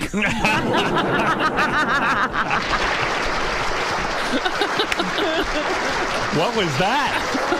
I mean, what's going on with him? Fred? I love Fred. Who goes to a theater to beat off anymore? It seems crazy. I think he's having fun. He's got an artistic... What is that about, though? I asked him to come on. He went on Jimmy Fallon. I really didn't get any answers. I asked him to come on this show. He declined. Oh. I just want to know, why go to a theater to beat off? I mean, is it to meet other people? I don't think so. I think he was probably bored, had a couple drinks, and was having some fun. All right. Okay. I've jerked off in weird places, haven't you? I'm very proud. I'm afraid someone will see how small my cock is. Where have you jerked Where off? have you jerked off in a weird place? Let me think. Chuck E. Cheese. You did? No. I believe it. That would be a weird place. Where have you jerked off? That's weird. In a pool. You did? Yeah. Not your own pool. Someone else's. I once jerked off in the ocean. Remind me not to invite you to my house. Am I done being roasted? Did I survive that? I mean, I don't feel that I got roasted that bad. Robin, we need you back here. Without you, who will they ever get to Google the news?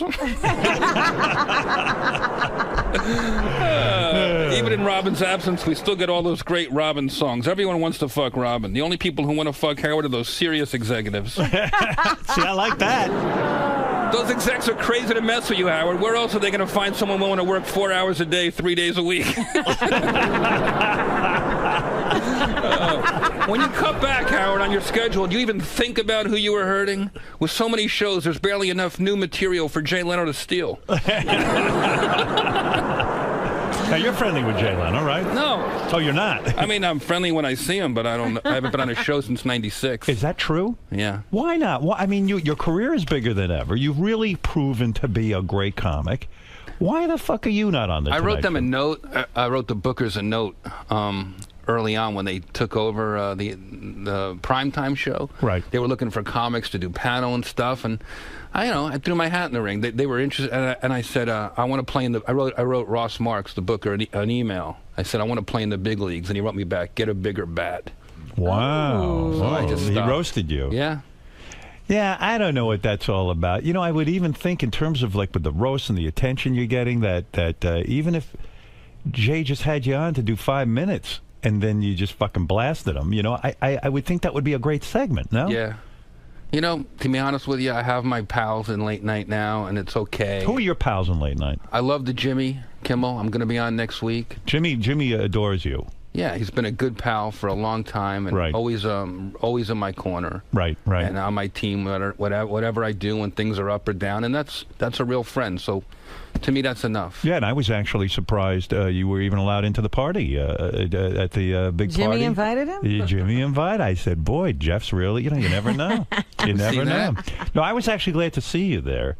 And it was kind of fun to socialize a bit. That was some party, right? It was the greatest, man. Just Why was singing it so karaoke. great? Because when else do you see Rickles with his guard down and Norm hanging out, Norm Macdonald? It was just the comics. To me, it's I don't care about the movie stars. You know, that's not my thing. But when you see comics sort of unguarded, I love the fraternity of it. It's funny you say that. You know who I ended up sitting on a couch for most of the evening with talking to is this guy, Louis C.K. Yeah.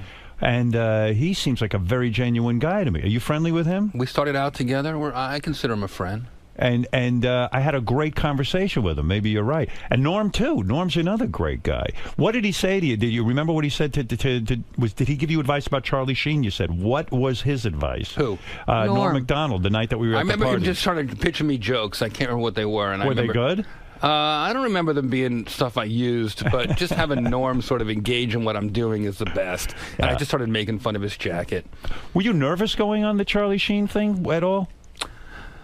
Yes, on the first one, but once I got in the rhythm of it. When I'm prepared, I'm not nervous. Yeah. When I'm going into things sort of half-assed, then I get nervous. What makes a great roaster? The guy's got to have a great delivery. It's like everybody could have the same jokes. There's, people write jokes. It's the timing. It's the timing, right? It's just confidence. Right. I love Amy Schumer. She opened the roast last night, Saturday night. Right. For Roseanne. And we had a couple very similar jokes. Right. And I started cutting them in my head. And then I said, you know what? I'm just going to do them. And I'm going to do them with confidence. Who knows what they'll use in the edit. So why break my script apart? I'm just going to do it with the confidence and gravitas of the roast master, and it worked. So they don't work that out ahead of time. You don't sit down with all of the fellow roasters and say, look, here's my material, here's your material, and you work it up, because it seems like a horror scene. If you've got to sit there and cut jokes as people are going, you might have some killer material. That's the game, though. It's awesome. It's you tough. Like that. I love the energy of that, and the fact that you got to be on your feet and you got to be engaged, and you got to be in the moment. When you're sitting there on the dais and Amy Schumer goes and she does a joke so similar to the one you're doing, you just sit there and go, oh, fuck me. Yeah. I mean, that takes a long time to create a joke. It's not like you can write it in 3 seconds. That's why I like to go on a little later. Why? Because then I can roast the roast. What if somebody bombs? What if something crazy happens? Do you sit there and write as you go along? Like, in other words, oh, you do. So if Amy Schumer went and tanked, then you've got 50 Amy Schumer lines. Right. But you can write it that quick. I had a great joke in case someone tanked. Hey, Gilbert, if you're going to tweet about a disaster tonight, tweet about Amy Schumer's set. You know? Right, but she was good. She was great. And it didn't work. So I dropped that one and made it about Ellen Barkin's makeup. Somehow you work it in.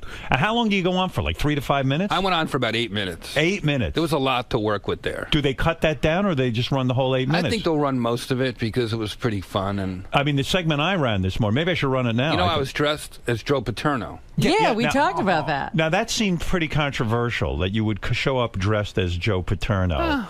And did anyone have any doubts about you doing that?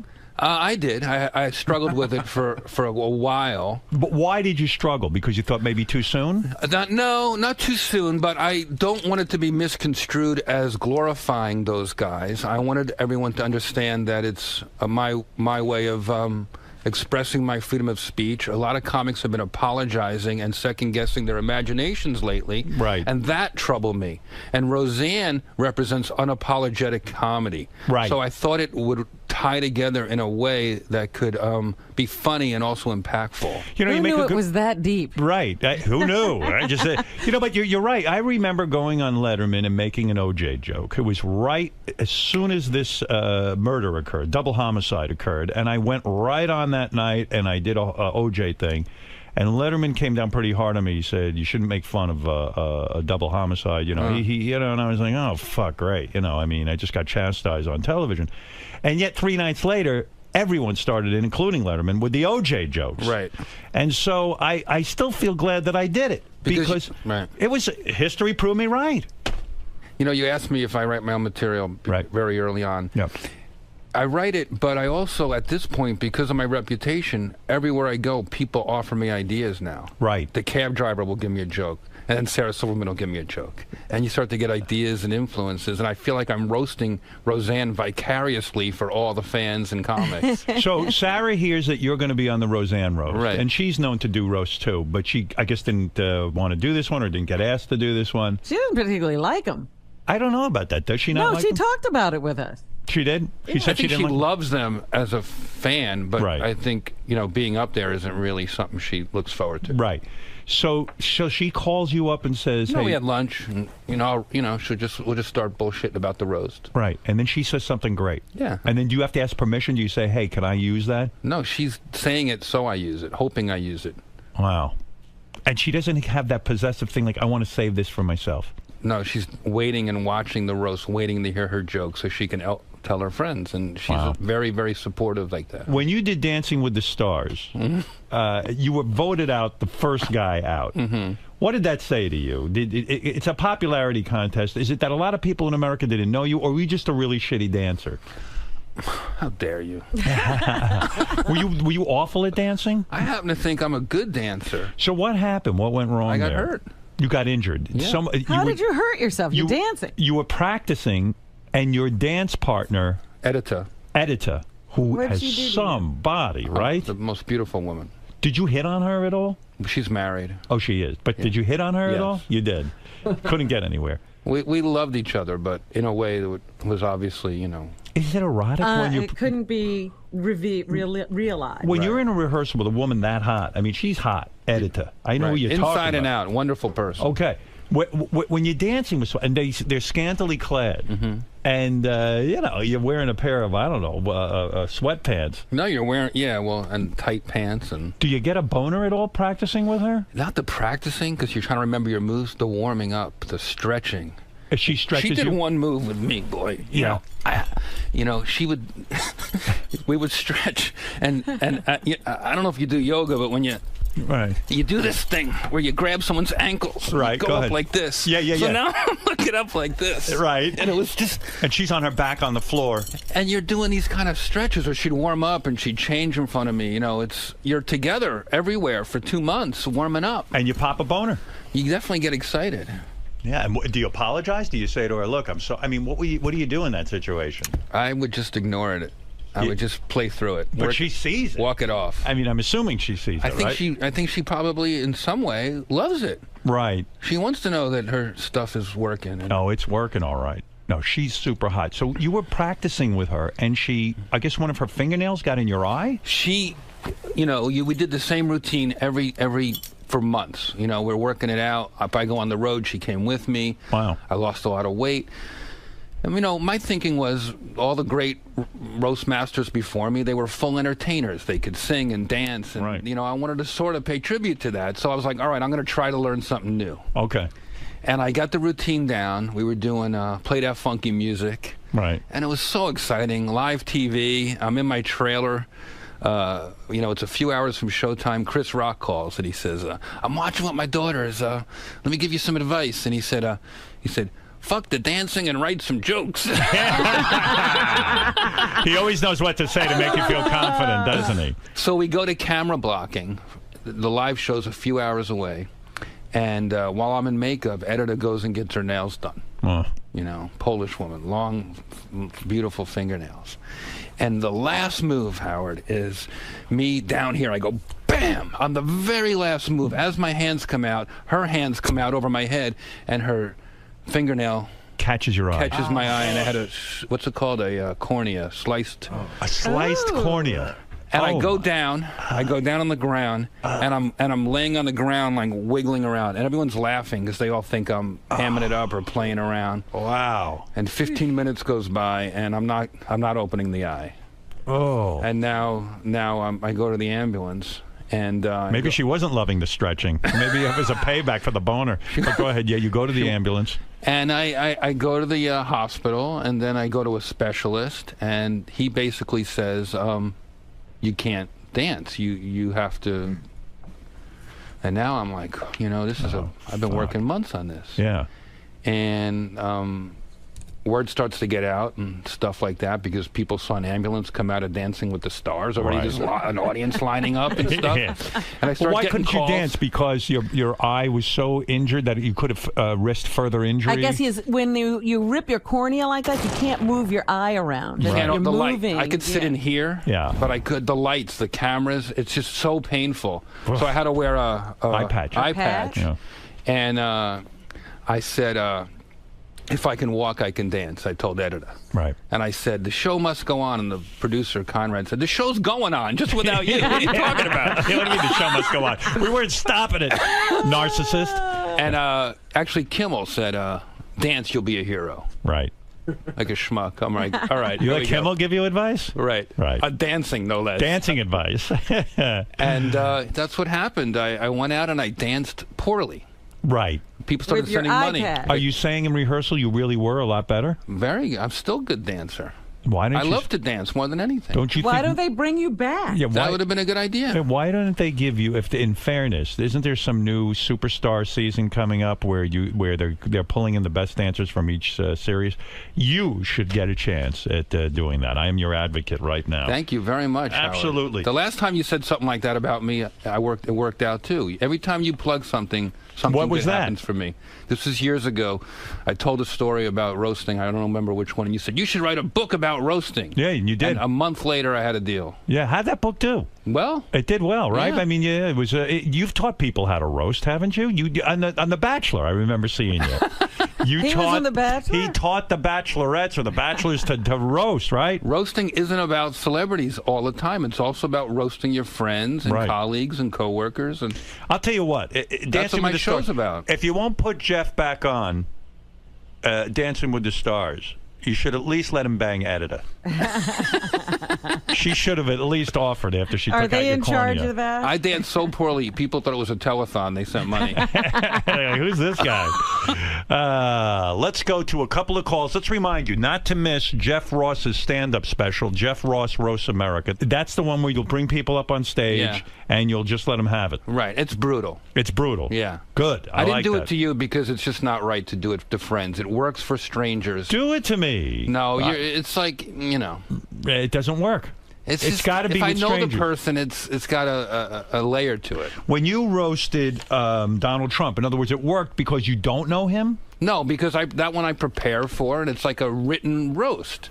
But speed roasting is very punk rock. Right. I had a guy in Seattle just come on stage, and, I'll ask him, what are you doing? He'll tell me. I said, he'll say, oh, I'm getting married next week. I said, what does your wife do? And I say, I know she's not a dentist because he's got fucked up teeth. I got hit about 8 times on the tour. Really? Mostly by women. Are you serious? Yeah. They hit you? Well, women will come on stage to get speed roasted in a top. You know how that is. Yeah. And they like, oh, I'm going to go up there and he's going to make fun of my boobs. And then I ignore the boobs and make fun of their eyes. Yeah, right. Pretty girl like you should think about getting her teeth fixed or something like that. Right, and then that levels them, and then they hit you. And they're caught off guard. That's mature. See Jeff at the roast of Roseanne Barr. Yeah. And check out the premiere of The Burn on Comedy Central. What's The Burn? The Burn is my new weekly roasting series on Comedy Central. Now, is this the one where you knock on celebrities' doors and roast them? Yeah. Whose door do you knock on? We're doing Stamos in the beginning. Stamos? We're doing Sarah Silverman. Oh, you will walk into their homes? Sure, or wherever they want. So it's Lifestyles of the Rich and Famous, except you annoy them and shit all over them when you get into their house. Sat in Stamos' backyard. He has that D, that giant D from Disneyland in his backyard. Right, yeah, he's into Disneyland. So what's the D stand for? Was that your grade in acting class? And he liked it. What do you tell girls in bedroom? It's a small world after all. He's a great sport, you know that. Yes, he is. He really is. Let's go to, I don't know, Tommy, who wants to say hello to you, and then I'll let you out of here. Go ahead, Tommy in Lansdale, Howard, Pennsylvania. hey now, love you, brother. Hey now. Jeff, you're kicking ass, man. I never heard of you until you went on Howard years ago, and I'm sitting in my car right now. I'm late an hour for work. I'm just pissing myself. He's all a great the roasts guy. you do, man, Excellent, and you sound like a pretty genuine dude, too. Thank you, dude. Man, keep it up, Howard. You too. All right, real good. No problem. Let's go to Balls in Elwood City, Pennsylvania. Balls. Balls all morning. Hey, now. Balls, and more balls. Humongous fan, Jeffrey. I just want to ask you 2 quick things. Being a famous comedian, ever got any famous pussy? And can you roast Gary Del Monte? Gary Delabate, there's nothing funny to roast about. Am I correct? How is he in charge of this show? Go ahead. The only thing Gary can produce is plaque. Now, that's a good one. That's not bad. That's a real good one. And celebrity women. Celebrity I've slept with? Yeah. Have you actually been with famous women? Because you roast. Because you roast. Has roasting brought you to that level of fame yet? No, I don't. No, I used to fantasize about. That was my obsession, was to one day. Powerful woman. But as I got, as I was able to get real women, the celebrity. I don't want to be somebody's second banana. I never got into that. Yeah, are you afraid? You know, that's what I think. Why my wife and I were just talking about this. Why actors. Right. Specifically can't marry each other because it's competitive, right. and it's one day the other one's up, the other day the other one's down, and it's probably difficult when you're in a relationship with a woman. You want to feel like you're the most important sort of player in the room. Huh? I'm dating somebody now who makes me feel that way. She makes you feel that important. Yeah. She looks up to you. Yeah, and we look up to each other, and we share that. You know. Am I hearing a serious relationship for you finally? It's still pretty new, but it's going good. You what does she do that you look up to her? She's a comedian. She's a comedian. She's just starting out at the Comedy Store and stuff. She's actually a little person and looks up to Jeff. She's 3 feet tall. So you're dating a comedian. Yeah. Now, don't tell me that doesn't get fucking competitive. I mean, if she starts doing super well, if let's say her career explodes, you're not going to be able to deal with that. You think? I know. I think I'll be okay. You do? Well, your wife works? Yes, of course she works. But what if she suddenly gets bigger than me and I'm left behind? I see. You see She's what I'm the saying? queen of all media. The and queen of all media, you're right? interning. Can we handle that as men? It's very difficult. Balls, so no celebrity pussy. Okay? Thanks again, guys. All right, thank you. And let's go to Libby, who wants to say hello, and then I'll let you out of here. Go ahead, Libby. Baba Booey. Hey now. I just wanted Jeff to go back to talking about Richard Branson. He never finished about how he didn't like his roast. Oh, okay. What did Richard Branson like? Am I the only one? I'm the only one paying attention. You know what? Thank you for paying attention. I got too excited about other stuff and moved on. So Richard Branson, and I find this fascinating. You can make a good living now, sort of in a corporate way, where these guys hire you, and they want you to roast them at a private situation, a function. Right. So Branson hired you or didn't hire you? His friends hired me, and this is where it went wrong. Okay. He didn't know about it. It was up in Canada. He had some kind of thing going on up there, and a couple of his lieutenants and his buddies who worked for Virgin. Right. They said, "Oh, you know what? Richard's a great practical joker. We thought we'd get him back." Hey, so I can't remember too many of my jokes, but they were mostly so they don't. He doesn't know why he's there exactly. He thinks he's there for some other thing. And now, was this in front of an audience? There's like 50 people that he knows and works with. Right. You know? Right. And they put him in a chair, and we're having drinks, and suddenly, the roast master, and he's sitting there, and he's sort of, people are dying because they love that they're punking him. Right. And I don't like to surprise people, but I said, you know what, they really don't want to tell him. And I pushed back a couple times, and finally that was a make it or break. It was a good gig, and I said, all right, you know what, love to meet Richard Branson, and I'll try it. So I'm about 6-7 jokes in, and I'm doing well, and I'm seeing that I see his like mind ticking. Like he doesn't. Either he's going to get up and leave, or he's got a big line he's going to drop on me, or maybe the joke. I don't know what it is. Right.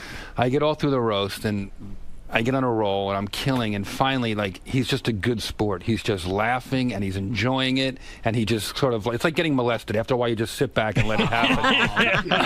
All right. And then I give a big finish, whatever the last joke was, and he stands up, and he comes over, and he has his drink in his hand, and he gives me a big hug, and he drops his whole drink on my head. So you were upset.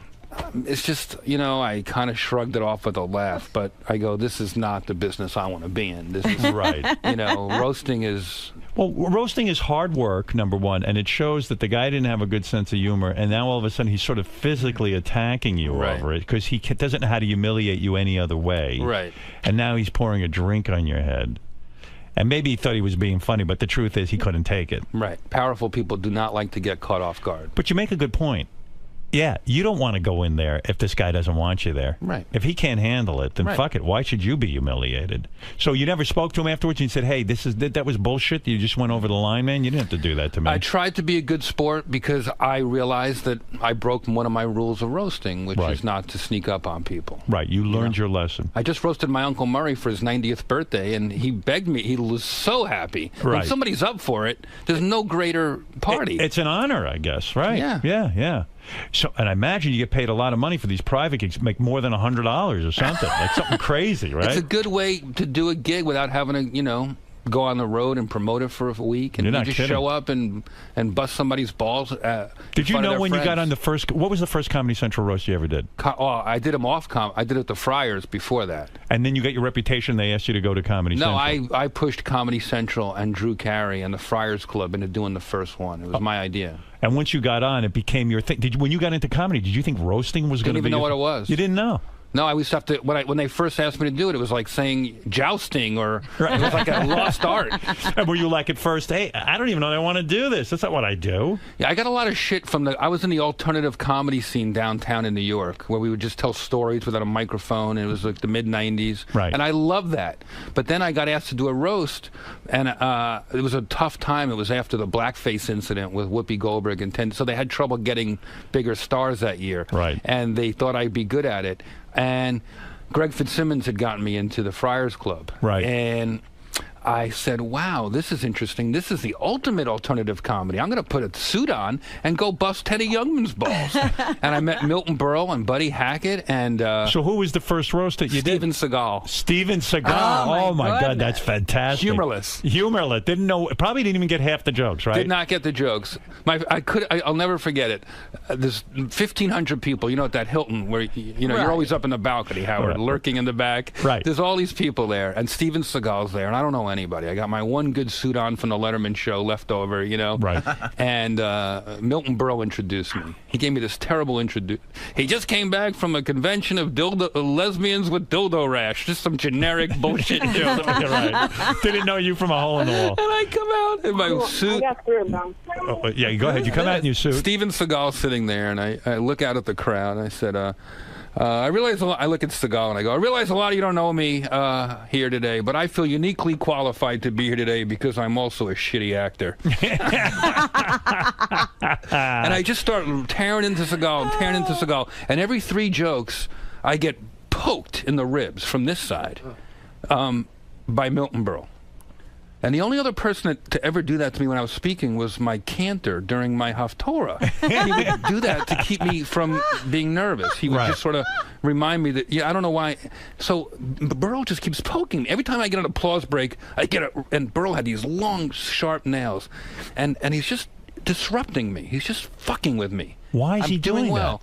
And I didn't know. And finally, I just turned to him and I engaged him. And I said, what are you doing? And I said, we started going back and forth. I said, I was walking around downtown today. I saw Milton Berle in an antique shop. $800. Boom. And then finally, he goes after me and he starts grabbing the mic out of my hand and we're going back and forth. It's my first roast. Oh, my God. Why? Do you think he was jealous that you were killing him? He didn't like a new guy getting laughs. Wow. So finally, Buddy Hackett was sitting like 8 seats down the dais. Right. I didn't know him either. He screams off mic. He goes, hey, Milton, let the kid work. Remember when you used to? Milton leaps out of his seat. He's in his By the way, my first roast was Milton's last. Milton ran over and kissed Buddy on the lips. And I said, look at them. Give them a round of applause. Between the two of them, they have over 150 years of homosexual experience. And I have a picture of this in my house. Milton ran back over and planted one right on my lips. Wow. And that was it. So were you angry? I'm not understanding. Were you angry with Milton Berle for interrupting you and fucking with you, or do you consider that like a huge honor? I consider it a coming-of-age moment, a graduation into the majors. I still am fascinated why he would poke you. I think he was tantruming like a child. You were getting all the attention, and he couldn't deal with it. He had been hogging the stage the whole day. It was nobody really funny except him, and he couldn't deal with it. So in a sense, it's a compliment that he couldn't deal with you. The great Milton Berle could not deal with you. You stole his stage. And I still was respectful afterwards. You know, at the back at the club, I talked to Buddy, and Buddy told me that he pokes new comics out of jealousy and just to be a pain in the ass. Oh my! Are you sure it was his hand and not his cock? Wasn't he like the legendary huge cock guy? He had a big one. Right? Yeah, I don't know. That's a great story. All right, listen, Jeff Ross.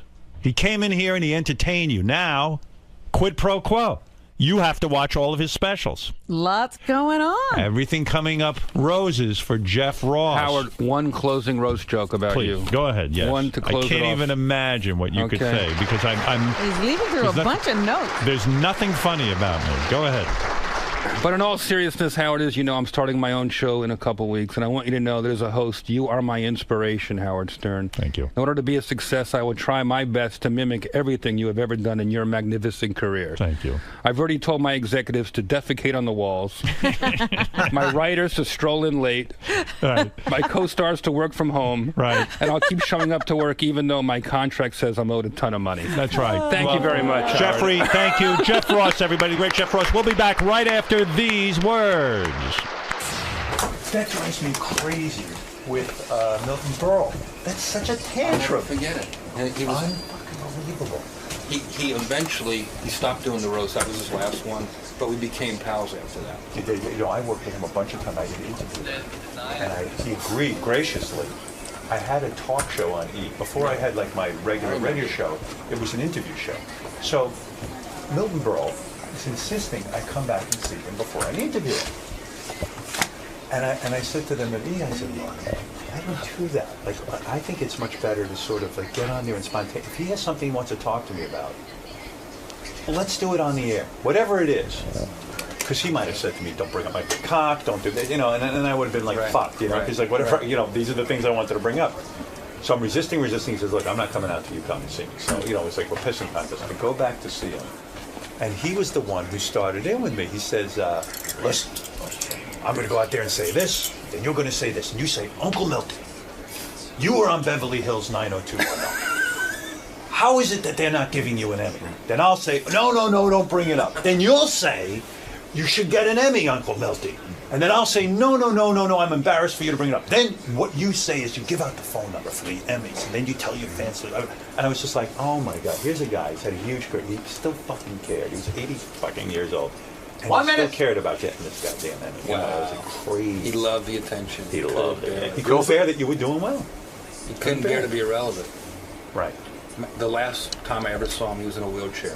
We were honoring Sid Caesar for like his 80th birthday. And I knew he wanted to be acknowledged. And I said, Milton Berle is here, and he brought a wheelchair for his cock. He leaped out, and he was so happy. Yeah, he wanted, that's true. That's why he used to come on our show. Right. He thought it was like sort of, but you know, he was great when he was on our show. Like, we loved having him. He used to... That's cool that he was your guest, though. Yeah. It was a real big deal. What he used to tell Howard all the time was, we would say, but Uncle Milton, we heard all these roasts that you would do, you know, these things. He goes, those were done in private. Working blue in public, that's a whole different thing. Those were meant to never be heard. But Howard's like, but you're cursing up a storm. It's not meant to be heard. Like, he had a whole... He had his whole theory of everything. But he was funny, yeah, you know, he was fun. He gave me shit for making the roast public. He was a pain. Thank you, sir. Thank Great you. time. Good seeing you. Great job. How you doing? I heard you mention during the interview that a mere plug or indication of something you should do automatically leads to success when it's mentioned on the Howard Stern Show. It's true. It's true. If Howard puts it out there, it happens. It's just a fact. He's like the Walter Winchell of our generation. Now, even though Howard hasn't done stand-up comedy, it seems like every comedian who walks through these doors really respects him. Why is that, in your opinion? Because he's our Johnny Carson. He's the guy that you want to be called over to the couch. He has great taste, and this is the black belt of broadcasting right here. It's sort of a combination of what you do and broadcasting, I guess. It's new, and Howard's managed to stay relevant and on top of the world. It's pretty amazing. for a long time. Okay, so Jeff, another good appearance. Thanks. Thank you for coming down, man. Great to be here.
I was listening to Howard 100 News yesterday, and I heard the disturbing report that Teddy got mugged for his iPhone. Teddy, what does John call him? Teddy Microphone. I don't know when that happened. Teddy just got married. Yeah, it turns out he was on the subway, and he says like a pack of wolves, like 7 guys descended on him and tried to fight him. Grabbed his iPhone, and then he chased them, and they turned around and looked at him, and they said to him, "Hey, Teddy." Or whatever. They knew him? No. They said, "Hey, look, guy, stop chasing us. You're being foolish." Like they almost said, "Like, what do you want to get your ass kicked?" Asking for trouble. And Teddy thought about it, and he said, "Maybe this guy's giving me good advice." But the odd part of the story, and why I want to speak to Teddy, because this is upsetting to me. Teddy has one of those apps where he can track where his iPhone is, exactly where it is. He says, "Here it is. I know exactly where my iPhone is." And so why is he chasing them? Well, he called the police, and the police wouldn't do anything about it. He said, "Would you send a car over there and get my iPhone? There's been a crime." Well, this is horrible because obviously these people are predators. Yeah, I don't understand that. I mean, here we have the technology to get the guy's iPhone back and catch a bunch of marauders. Why would the police not? I don't understand his story. It doesn't add up. It doesn't make sense to me. I believe the police would go check it out. Why not? They're doing the stop and frisk thing. This is obviously people who are up to no good. Gary, when does Teddy come in so I can talk to him about this? Or is he not here till late in the show? Gets in around 8, Howard. 8. Do you know anything about that story? No, but John Lieberman's here, and I think you may have a couple of the facts wrong. Oh, all right. John, come on in. This is John Lieberman. He's made his bones on the Tim case where Tim shit in the bathroom, and he... now we look forward to every report. He did DNA swabbing and all kinds of things, and all of a sudden he's like top reporter around here. John Lieberman got 18 on the ugly meter app. Yeah, a lot going on around here. Yeah. Who knew? So Teddy went out drinking Sunday night with his new wife. Right. And he ends up turned around on the C train in Manhattan, headed the wrong way. Mm-hmm. So he's headed to Brooklyn. Okay. He gets off the train. He's discombobulated. Next thing he knows, there's 7 or 8 guys poking at him, reaching in his pockets, trying to mug him. Right. They end up getting his iPhone out of his pocket. Right. But they don't take his watch and or his wallet. Or right. his wallet all or right, anything. So far I'm with you. I think I got the facts straight. Then he gets back home and he calls the police, but the police say they want to come to his house and do the report and everything, but he was drunk and kind of out of it and said that's why. Okay. Said I don't really I don't feel like dealing with this right now. So then he uses the app on the iPhone to locate his phone, and he sees it sitting on Fulton Street in Brooklyn. Right. For hours and hours, and then he wants to go back. Yesterday morning he told us he wants to go back and find his phone. Vigilante style. Yeah, I heard that. Yeah. And we advised him that it's probably not the best idea to do that. Well, why won't he? So the police are not at fault. They came over. They were ready to come right over, take the report, and get the phone for him, and he didn't do it. The police are not at fault. No, not at all. Not at all. Not That's at what all. I said, because it seems to me the cops would be all over this. Well, look, I mean, people get their... Where is his iPhone now? Is he still able to track it on his iPad? Yeah, he's still tracking it on that app. Now, why won't he call the police now? Well, he says he was considering it. He says that he will call the police and actually go through and file the report. What is he going to wait, a month? I used to think Teddy was kind of a sensible guy. And that makes no sense to me. Well, then it's his fault. He'd rather go out on his own and try and tackle these guys and get killed. Yeah. Yeah, I mean, he was saying back there yesterday, that he wanted to go and... Why don't you as a reporter go see who the guys are and interview the guys who took his phone? Well, people on Twitter were like, go out and live tweet finding Teddy's phone on Fulton Street in Brooklyn. Yeah, so... Do we know where Teddy's phone is right now? We know exactly where it is. Yeah, we know exactly. We know approximately the block it's on in Fulton Street. It's sitting in some guy's apartment blinking. Hey, while I got you here, yes, I mean that story makes no sense to me. I don't understand it. I don't understand why he's not calling the police. But can you imagine being that drunk? No, I mean you can't even call the police. You can't get involved. How drunk are people getting also? What is that? Did. The interesting thing is he did call the police, but once he found out it wasn't going to be a snap-your-finger process, I mean, they had to come out, write a report, and everything like that, and he just said, you know what, I'm going to bed, I'll deal with it in the morning. And then in the morning... He didn't deal with it. He still hasn't dealt with it. That's just odd to me. That's a fascinating man. I would like to interview him about that. Well, I would also... I mean, was his wife with him? Yes, his new wife was with him, and I believe that Sarah, Tim's assistant, was there as well. Right. Because they're all very friendly. Right. And it was, it was a party. It was a Sunday party. I understand they went to brunch and they were drinking all day. And sometimes, when you go the wrong way on the C train, you can get into trouble. You're so drunk you don't know how to get home. Right. He probably was out of it. So, and not one of them knew they were going the wrong way on the C train. Well, it was just the two of them. It was just Teddy and his wife. At that point. And, when these packs of gangs, these groups, I mean, they can smell blood. I mean, they could see that Teddy was drunk. No, they can smell booze. And they can smell booze, exactly. So they pounced on their prey. They found, that he was weak, and they got his iPhone. Yep. Luckily, he wasn't hurt. He had a little bruise on his head. But well, I still say you should call the police. He could easily get his phone back. Yeah. And the imbeciles who took the phone. Well, the longer he waits, the more ridiculous it is. Something's up with that story. I don't know. I don't get it. Maybe it wasn't a pack of guys. Maybe it was one dude.